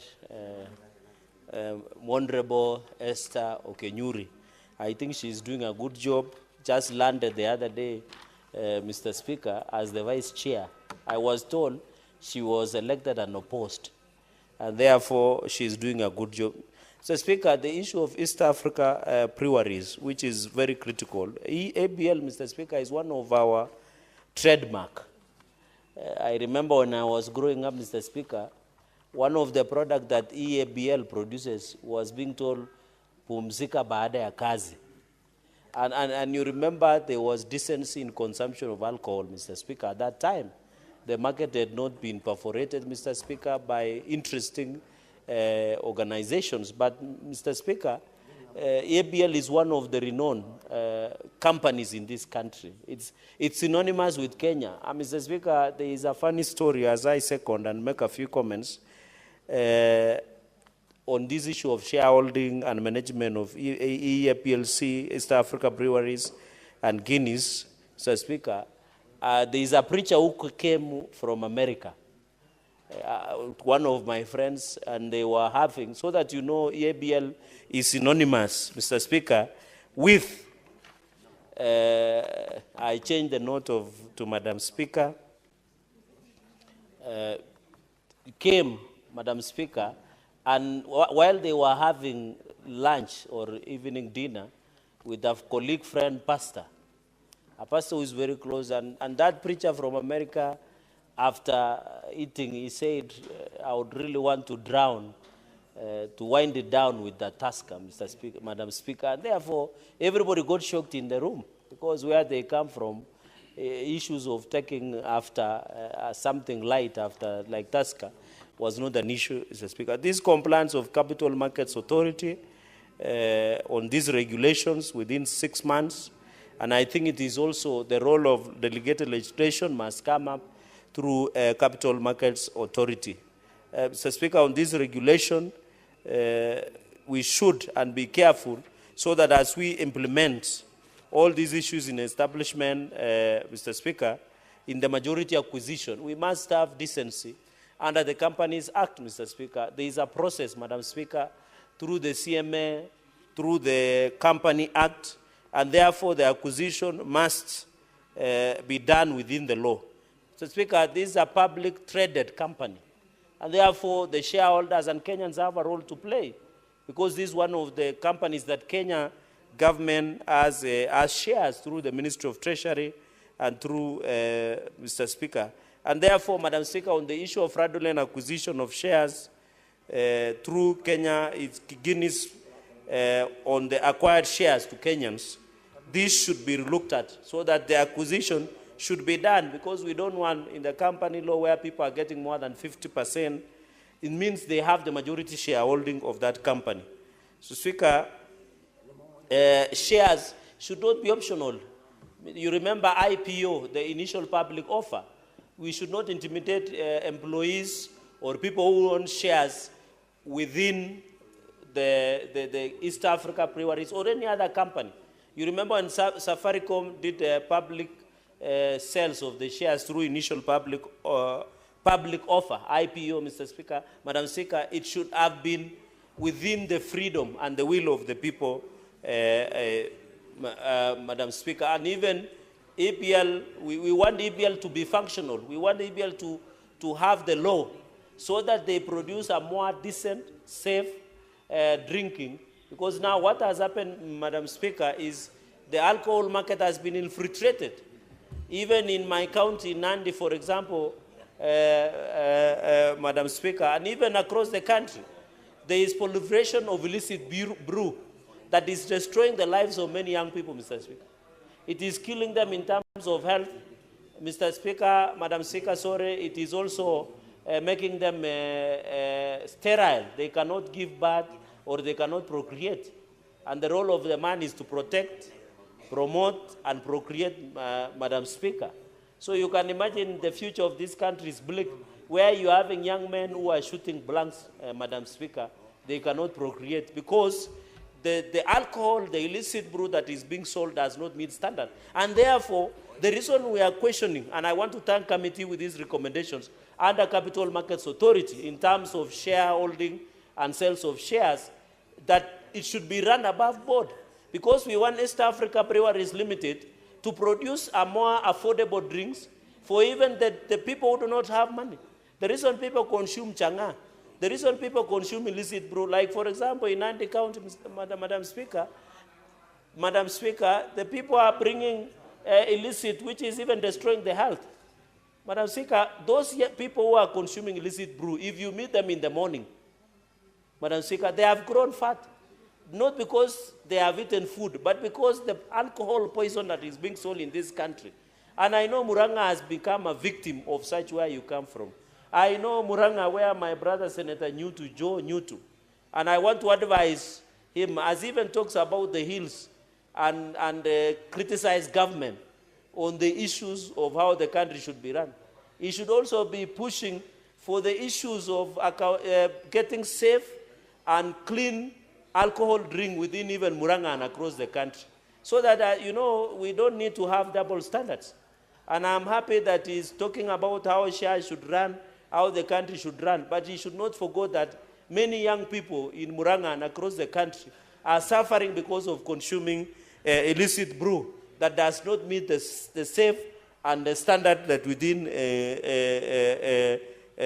Madam Speaker. So that we want East Africa to be run within the law, within the regulations, to produce affordable, I don't want to say cheap, affordable drink that cannot affect the health in terms of the functionality of the body and in terms of ensuring, Madam Speaker. So this acquisition, and I think the Capital Markets Authority should be in place. And Madam Speaker, I'm disappointed because all these organizations have been given power.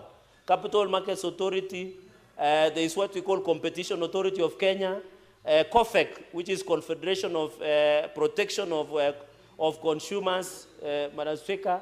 We have left the Competition Authority and protection in terms of shares and running of our companies to big fish to take advantage of the situation.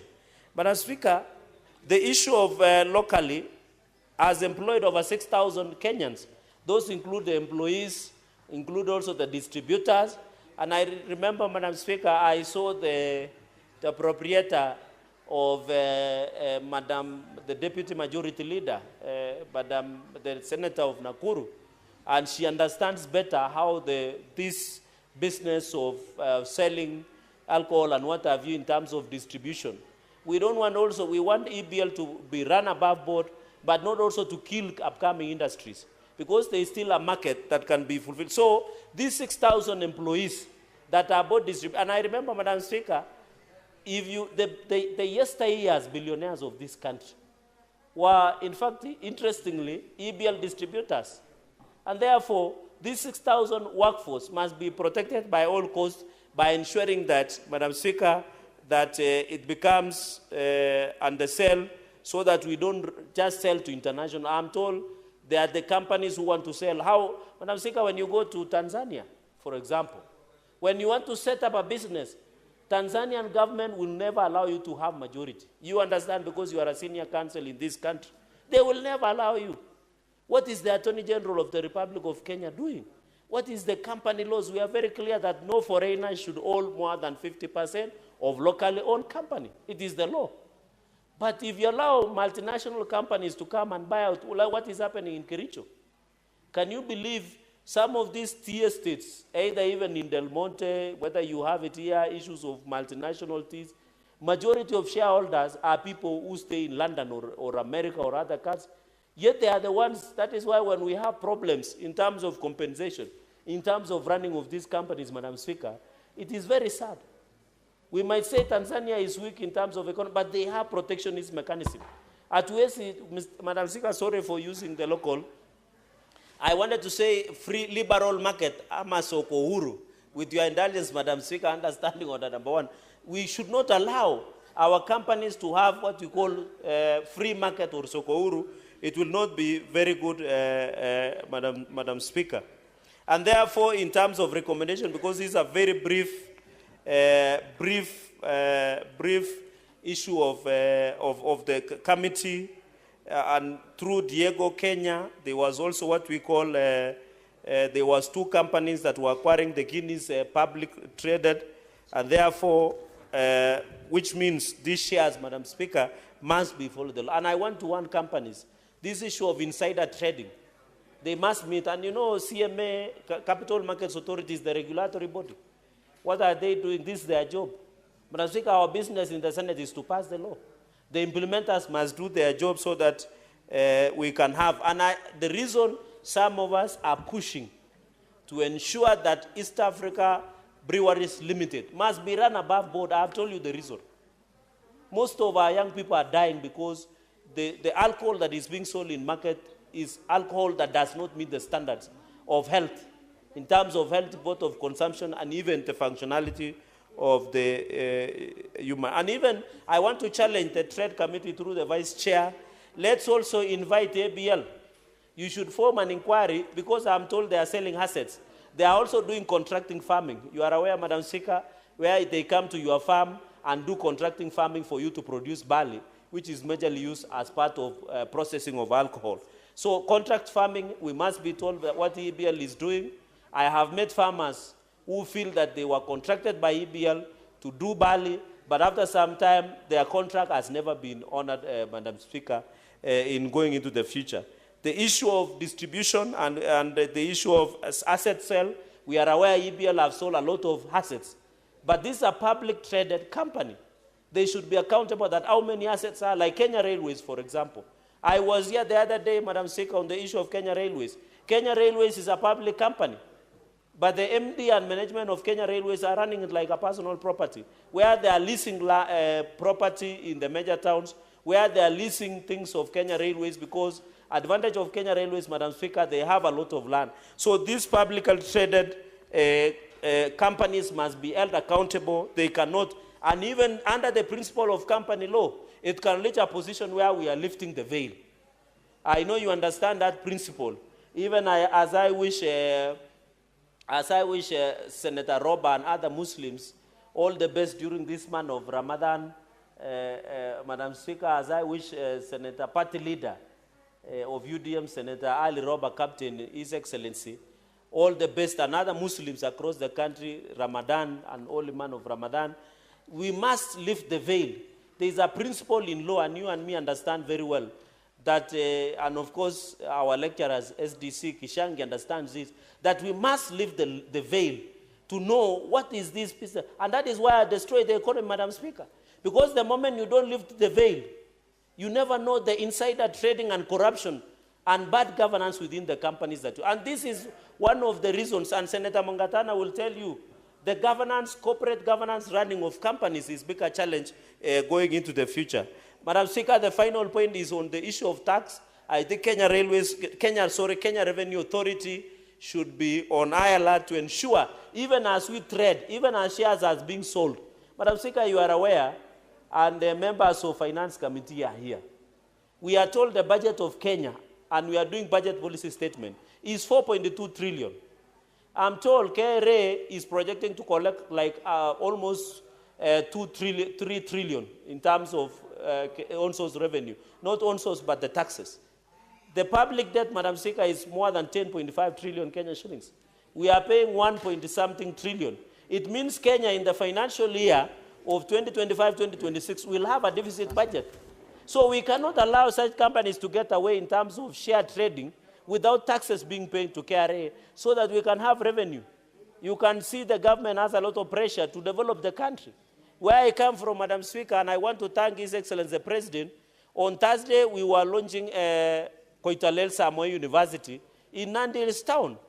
The reason it was delayed is because lack of funding, Madam Speaker, where we are constructing to a university called Koitalel Samoei University, one of our legends in Nandi and across the Kalenjin community. And he was also a freedom fighter, the Koitalel Samoe. And therefore, we are building a new university in Nandi Hills town, Madam Speaker, that will be used for many things. For example, in Nandi, we need a lot of tarmac roads across Muranga, many other areas. But KRA must be on high alert to allow the companies to pay taxes in terms of transactions that we are talking about, Madam Speaker.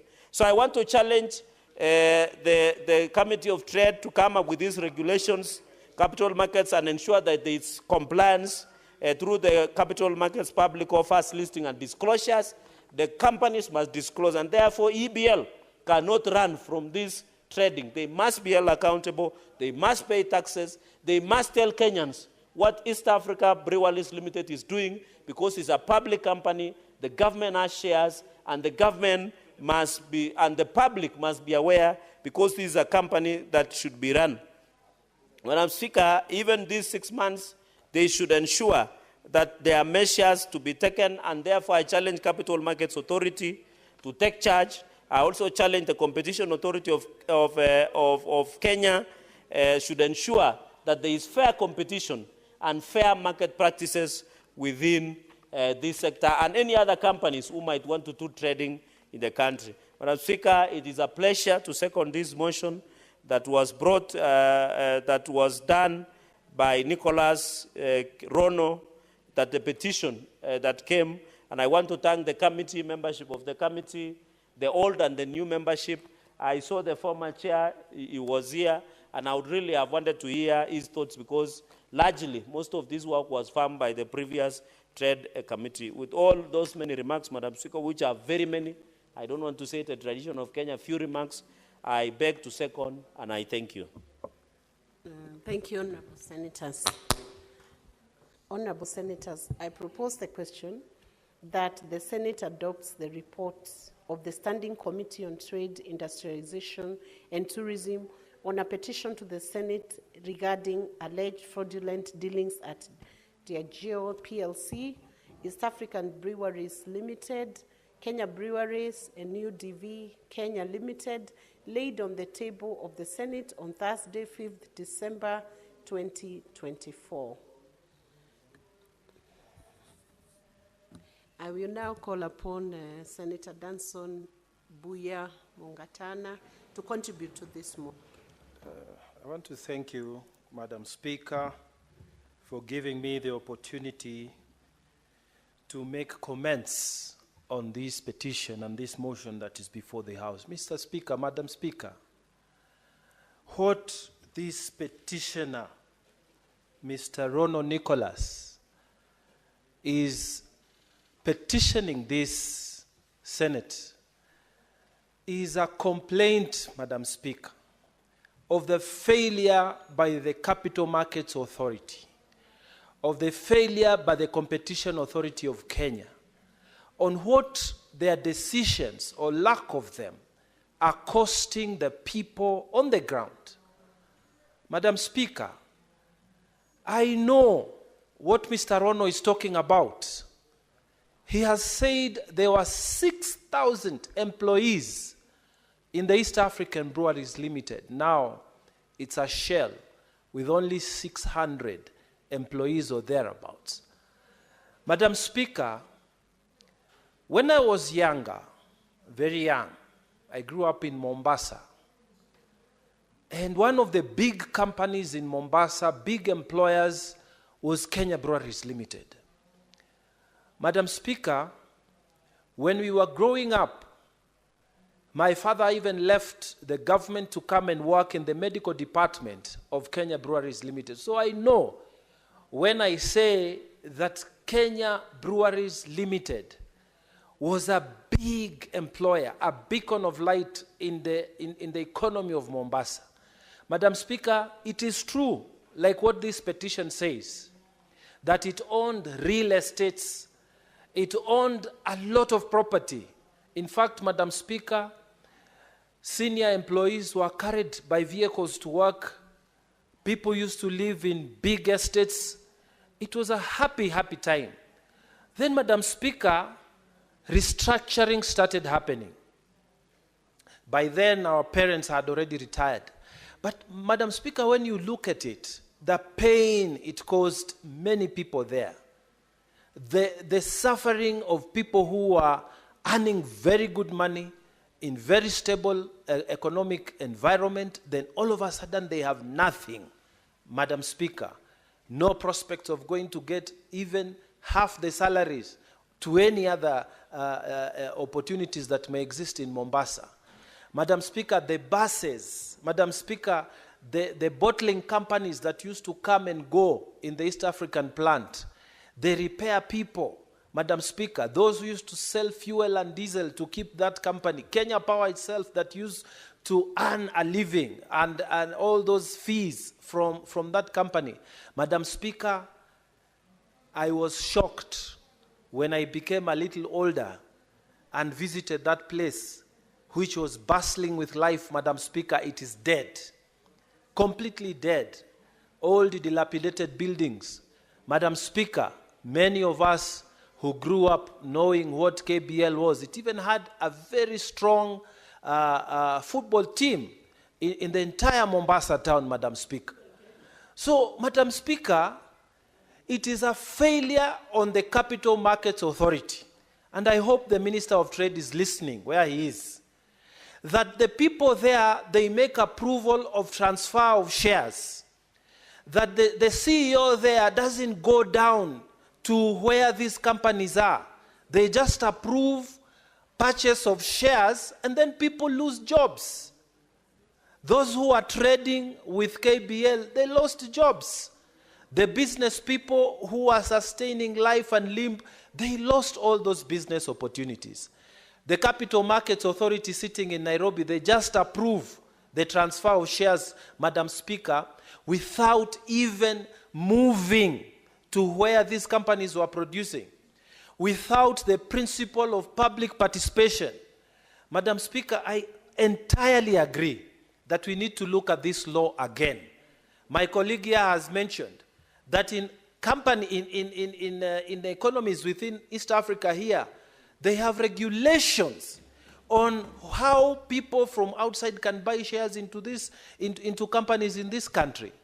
Madam Speaker, even if the owners of those companies are making money, how can it be that because of your greed, you just sell a company and then 6,000 people become unemployed, Madam Speaker?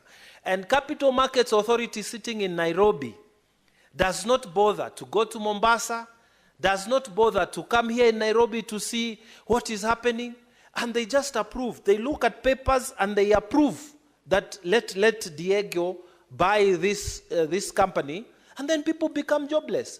Madam Speaker, it is heartless. And this petition by Mr. Rono Nicholas, Madam Speaker, should trigger something within the soul of Kenya, that it is not just about making money. Even the people who start companies, it is not just about making money. The employees must be protected, Madam Speaker. People who are trading with those companies, especially when these companies become very big, Madam Speaker, they must be protected. And I really agree that we need to look afresh at the Capital Markets Authority. The CEO who is sitting there, those people who approved the killing of industry within Kenya, they are looking at papers and approving shares in Nairobi. Shame on you for creating poverty amongst families, as people become millionaires and they take golden parachutes and they go home. Madam Speaker, I firmly agree that we need to look at the Capital Markets Authority Act and act on it so that we can protect the small people who are making a living out of these companies that are traded and shares are changed, and then effectively companies are killed. Madam Speaker, another major recommendation is about the Competition Authority of Kenya. Madam Speaker, I've had the fortune of serving at the Regional Authority on Competition Matters. I have served as a commissioner for 6 years in COMESA Competition Commission. This is the equivalent of COMESA competition. This is the equivalent of the Competition Authority of Kenya at the regional level.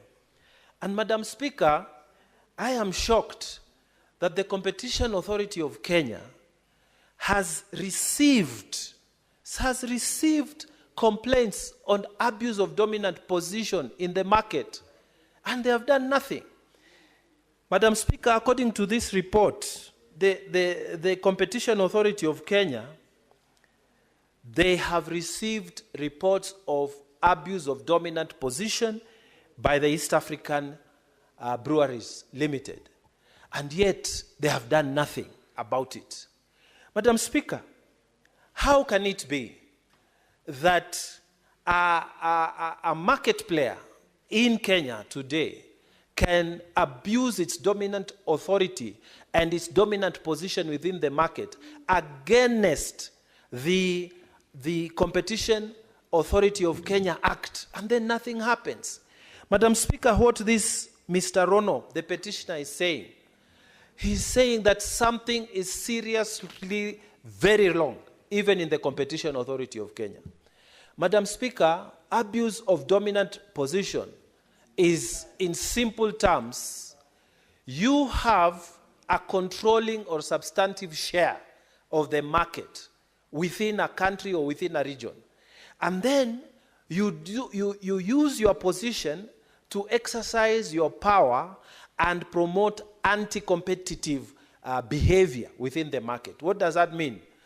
Because you have the dominant position, you go and force people that if you're going to be trading with us, you must buy only our products. You're not going to buy another product. So distributors are tied up. This is called tying up agreements. So you tie up those people.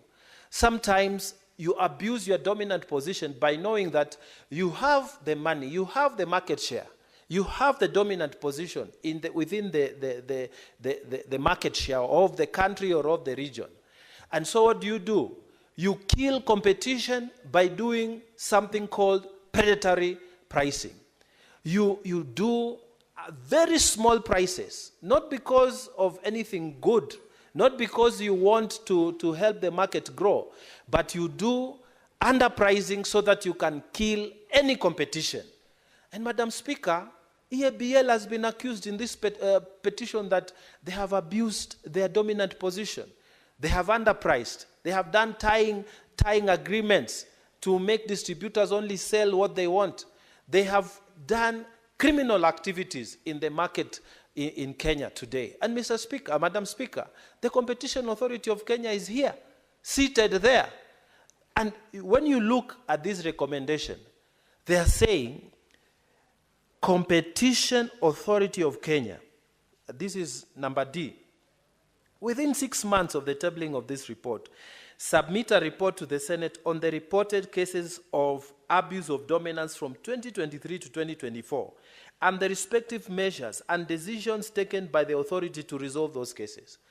What is this, Mr. Rono, the petitioner, saying? He is saying that the Competition Authority of Kenya is sitting down, it's not doing its job, it's sleeping on its job. That a petitioner has to come to the Trade Committee of the Senate to make the Competition Authority of Kenya do its job. Madam Speaker, this is saying that that authority as of now, and the CEO, I hope you are listening to me, and if you are not listening to me, wake up. I hope the PS will come and talk to you. You need to wake up. A Kenyan doesn't need to come to the Senate to make you do your work.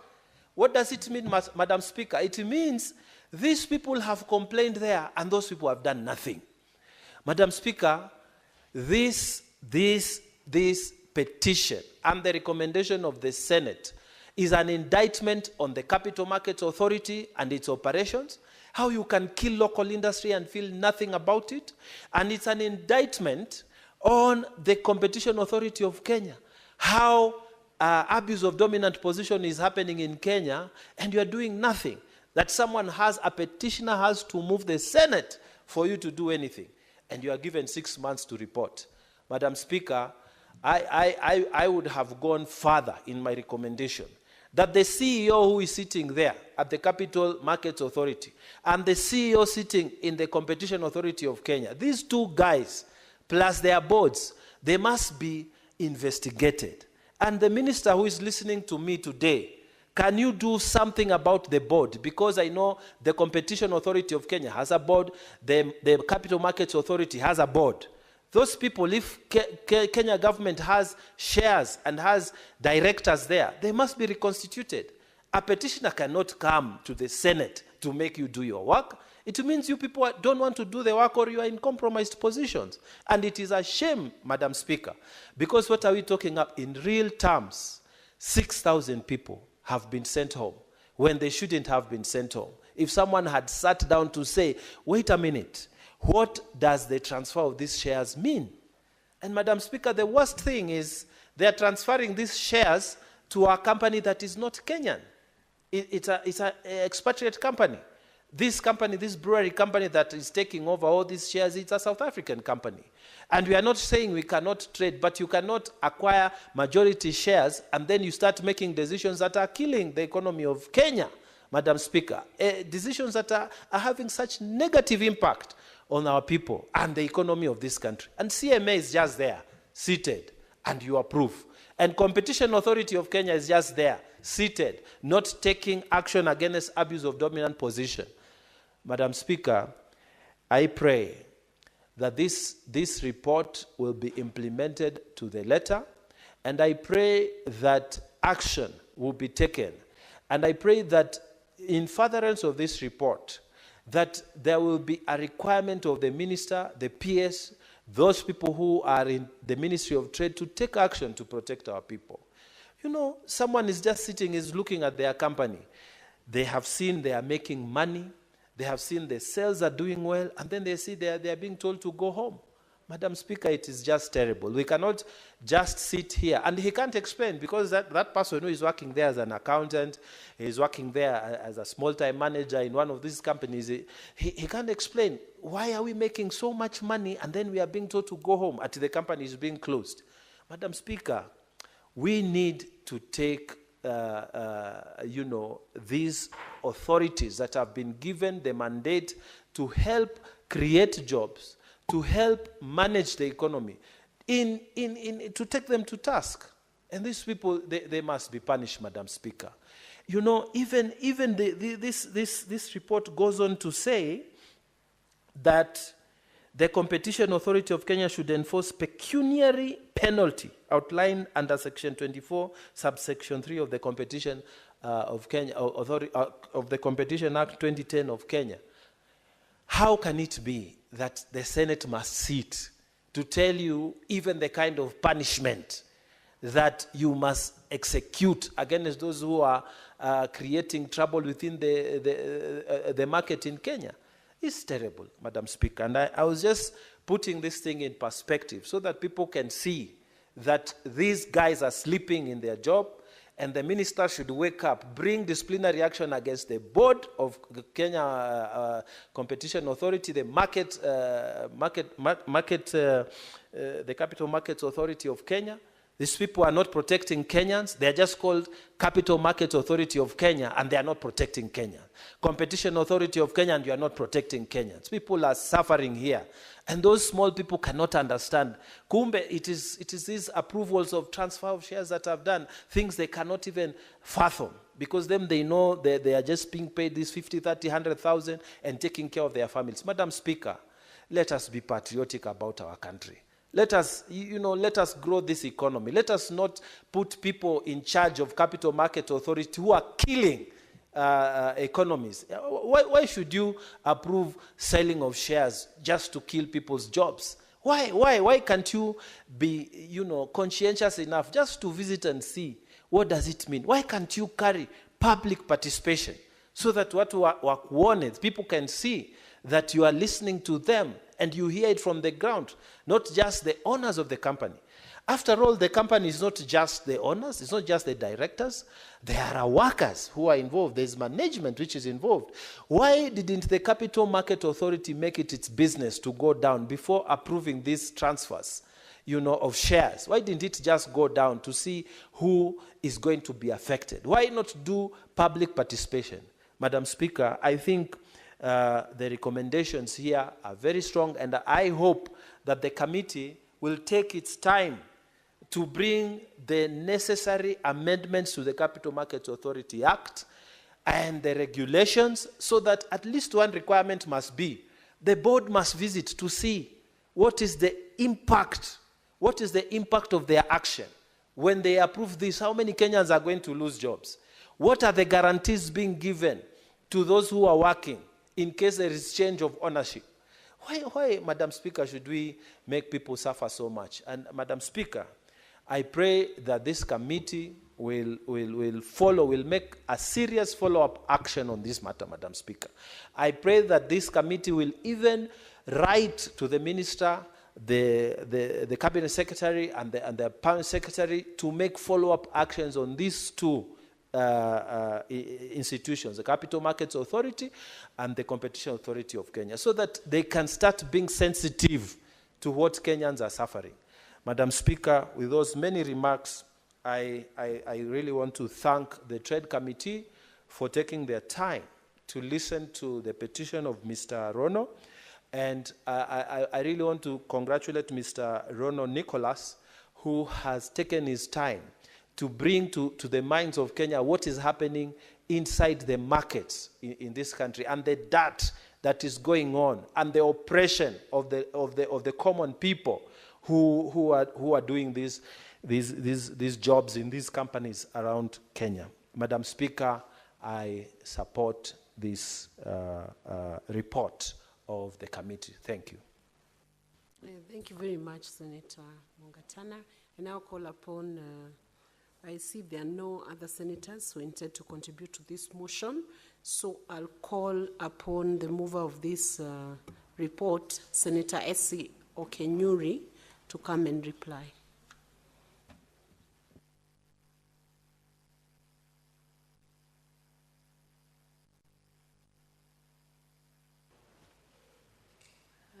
Thank you, Madam Speaker.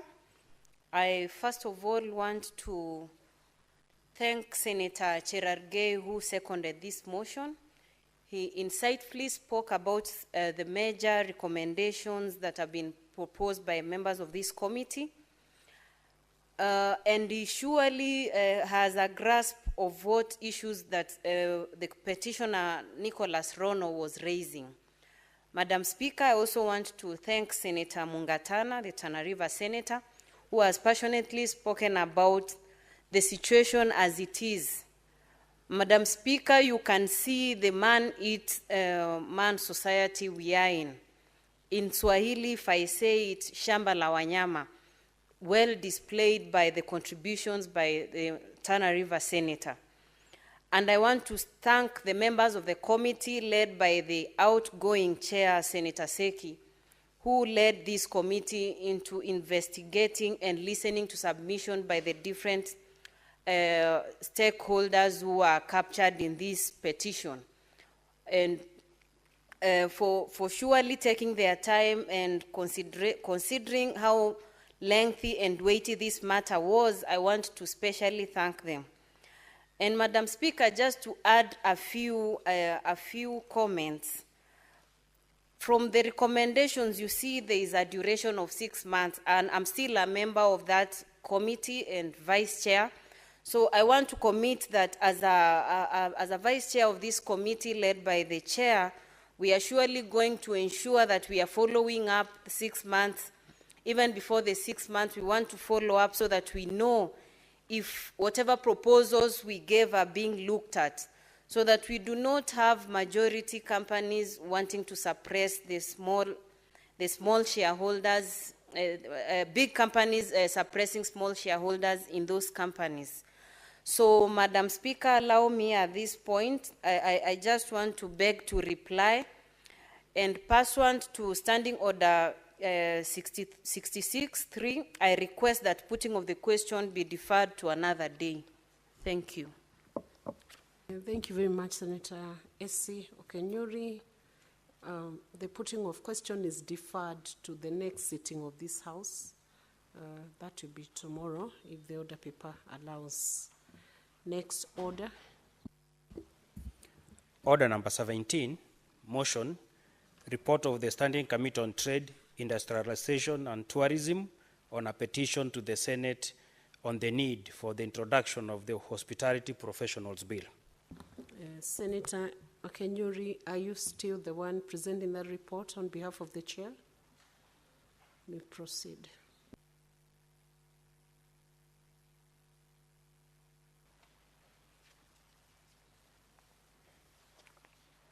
Thank you, Madam Speaker. I therefore move that the Senate adopts the report of the Standing Committee on Trade, Industrialization and Tourism on a petition to the Senate on the need for the introduction of the Hospitality Professionals Bill laid on the table of the Senate on Thursday, 5th of December, 2024. And I wish to request that Senator Mungatana seconds. Senator Mungatana. Thank you, Madam Speaker. Madam Speaker, if you remember, there was a time, first of all, I beg to second, but there was a time that the practitioners of HR, and HR here means human resource, they never used to have a profession called human resource practitioners. And Madam Speaker, I remember very well, many years ago, when we were serving in the National Assembly, the human resource practitioners came and approached us and said, look, you have lawyers, you have the QSs, you have the architects, you have the doctors and so on. All these are professions that are old and well established. But the human resource profession is now come of age in this country and in other jurisdictions. Human resource practitioners have their own boards, they ensure ethical standards, and they do this kind of thing. So we request that you help us have this law in place. And Madam Speaker, I remember, I don't recall exactly which member of parliament was working on that, but I actively participated in bringing up this law that created the profession for human resource practitioners. Madam Speaker, in this case, we are speaking about the professions, the professionals in the hospitality industry. Madam Speaker, Kenya is very well known. If you go to very many East African countries, you will find that the professionals who are running those big hotels are from Kenya. Madam Speaker, you will remember that when we went to South Sudan during the games in a few years ago, most of those hotels, the managers, the assistant managers, the caterers, they were people who had been trained in Utalii College here. Madam Speaker, during its heydays, Utalii College used to produce a lot of professionals who have gone to serve with distinction across East Africa and the rest of Africa.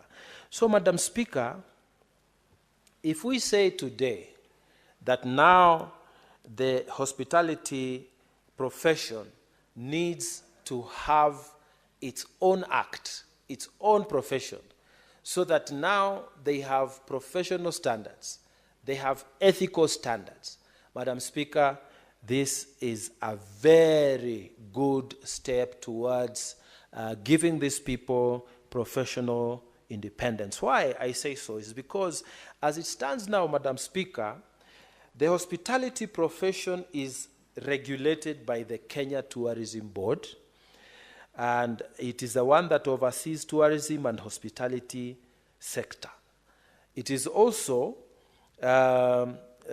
affected by the Tourism Regulatory Authority, which is responsible for licensing and regulating tourism and hospitality businesses. But Madam Speaker, the KTB, Kenya Tourism Board, the board itself is comprised of people who may not necessarily be professionals in the hospitality industry.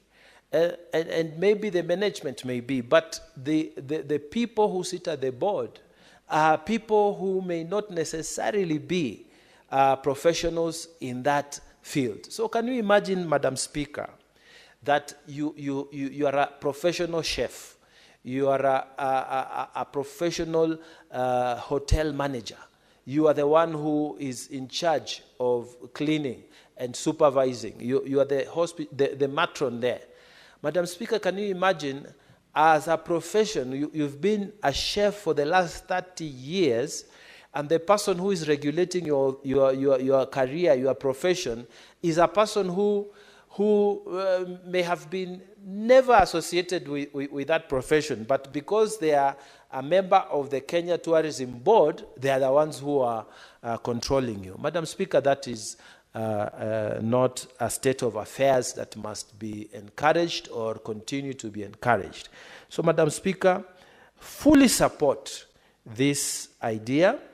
Madam Speaker, I pray, as I second this bill, this idea, that Senate will support this, that Kenyans who are in this profession will feel they belong to a profession, that they will be the ones who are in charge of their own.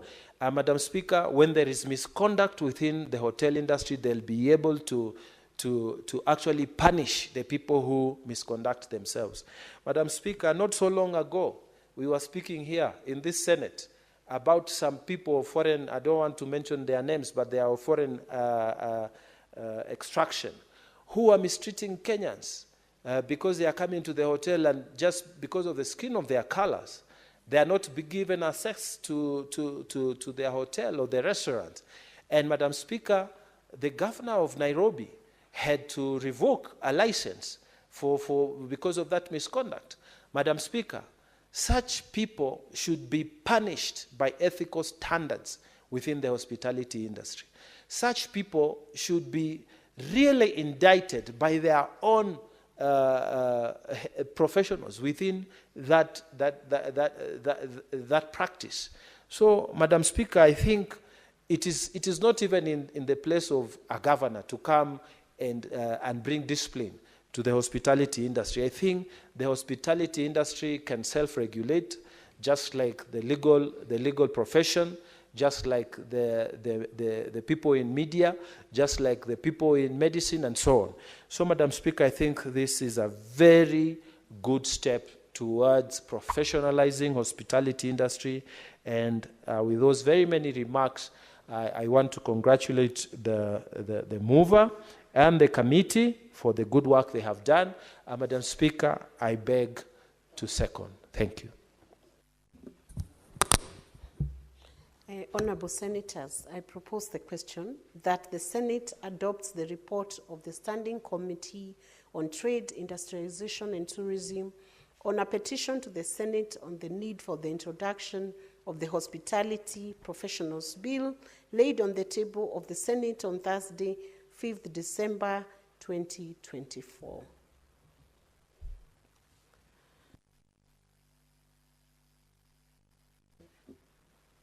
Senators intending to contribute to these motions.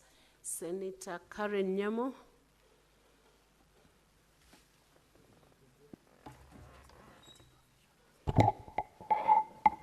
Thank you, Madam Speaker. I rise to support the bill. There exists a lacuna, Madam Speaker, in the law whereby the hospitality professionals don't have any legal framework that they operate under.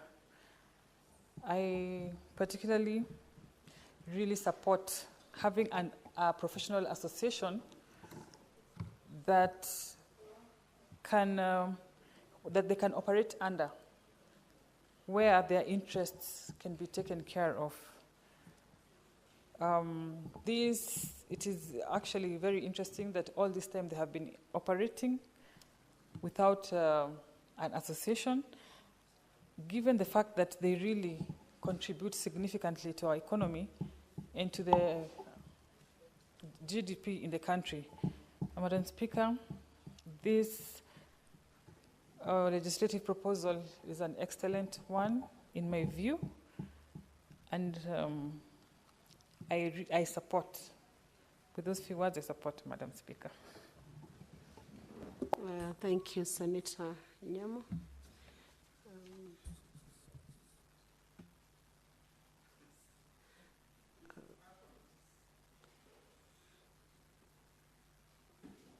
Do you want to contribute to this motion on the hospitality professionals? You may proceed, Senator Dan Manzo. Thank you, Madam Speaker. Madam Speaker, this is resulting out of a petition, and hospitality is a very key earner of foreign exchange into our country. And that has to be organized in such a way that at all material times, visitors from other countries feel free to come to our country. Madam Speaker, at some point, there's a time we had a little bit of political turmoil, and a lot of people had booked hotels, cancelled, and flew to Seychelles instead of coming to our country. And therefore, owing to the petition, then that will end up into a bill, and we'll be able to put a framework whereby at all material times we vitiate factors which make sure that people do not visit our country. And therefore, we have to maximize on how hospitality is run in the country so that there is fair competition and that at all material times visitors feel welcome to our country so that we can continue earning foreign exchange and our country as a destination becomes more and more popular. I thank you, Madam Speaker. I support. Thank you, Honourable Senator. Now, I will call upon the mover of this motion to reply. Senator Essie, can you? Thank you, Madam Speaker. I want to thank Senator Mungatana for seconding this motion and for also taking his time to actually this moment to just support work that is aimed at helping Kenyans. Madam Speaker, I also want to thank in a special way Senator Karen Nyamu, who's also stood with me in supporting this report. And finally, thank Senator Maanzo for also supporting this report. Madam Speaker, I wish to actually also comment briefly by saying that when the petitioner actually came to the committee with this proposal, we actually saw a good opportunity to actually help them have a legislative proposal that is actually going to assist, because we very well know that the hospitality industry is very critical in this country. Just early in the afternoon, we had allegations being raised through a statement on issues of discrimination, injustices in the hotel industry generally. So, Madam Speaker, maybe had we had such a legislative proposal, most of these issues would have actually been tackled and highlighted under it. Professionals in this area will also be safe to operate because different professionals in this country have their associations under which they also belong. So let the hospitality professionals not be the only ones who are not actually falling in place, so that they miss out on issues to do with licensing, training, education, and just having frameworks that will ensure they are operating in a manner that suits them and the public, Madam Speaker. So, Madam Speaker, I beg to reply. And at this point, pursuant to Standing Order 66.3, I request that putting of the question be deferred to another day. Thank you. Thank you, Senator Okenyuri. The putting of question is deferred to the next sitting of Senate. I will now reorganize the order paper and request the clerk to call out order number 14. Order number 14, motion, report of the Standing Committee on Agriculture, Livestock and Fisheries on a petition to the Senate regarding the catastrophic maize diseases that farmers in Bomet County have endured for the last 12 years.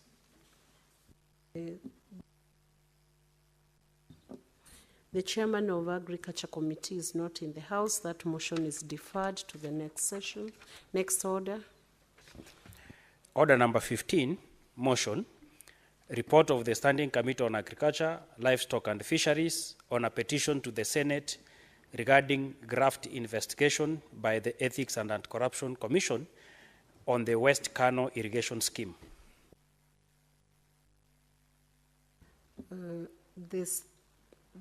The chairperson of the Standing Committee on Agriculture is not in the House, so the motion will be deferred to the next sitting of the House.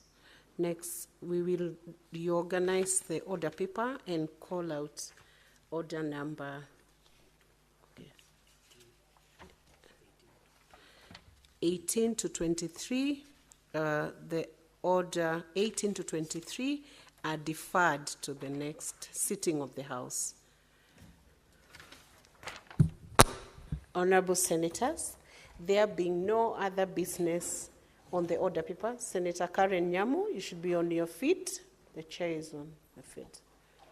Honorable Senators, there being no other business on the order paper, the Senate stands adjourned until tomorrow, Wednesday, 5th March 2025 at 9:30 a.m. Thank you.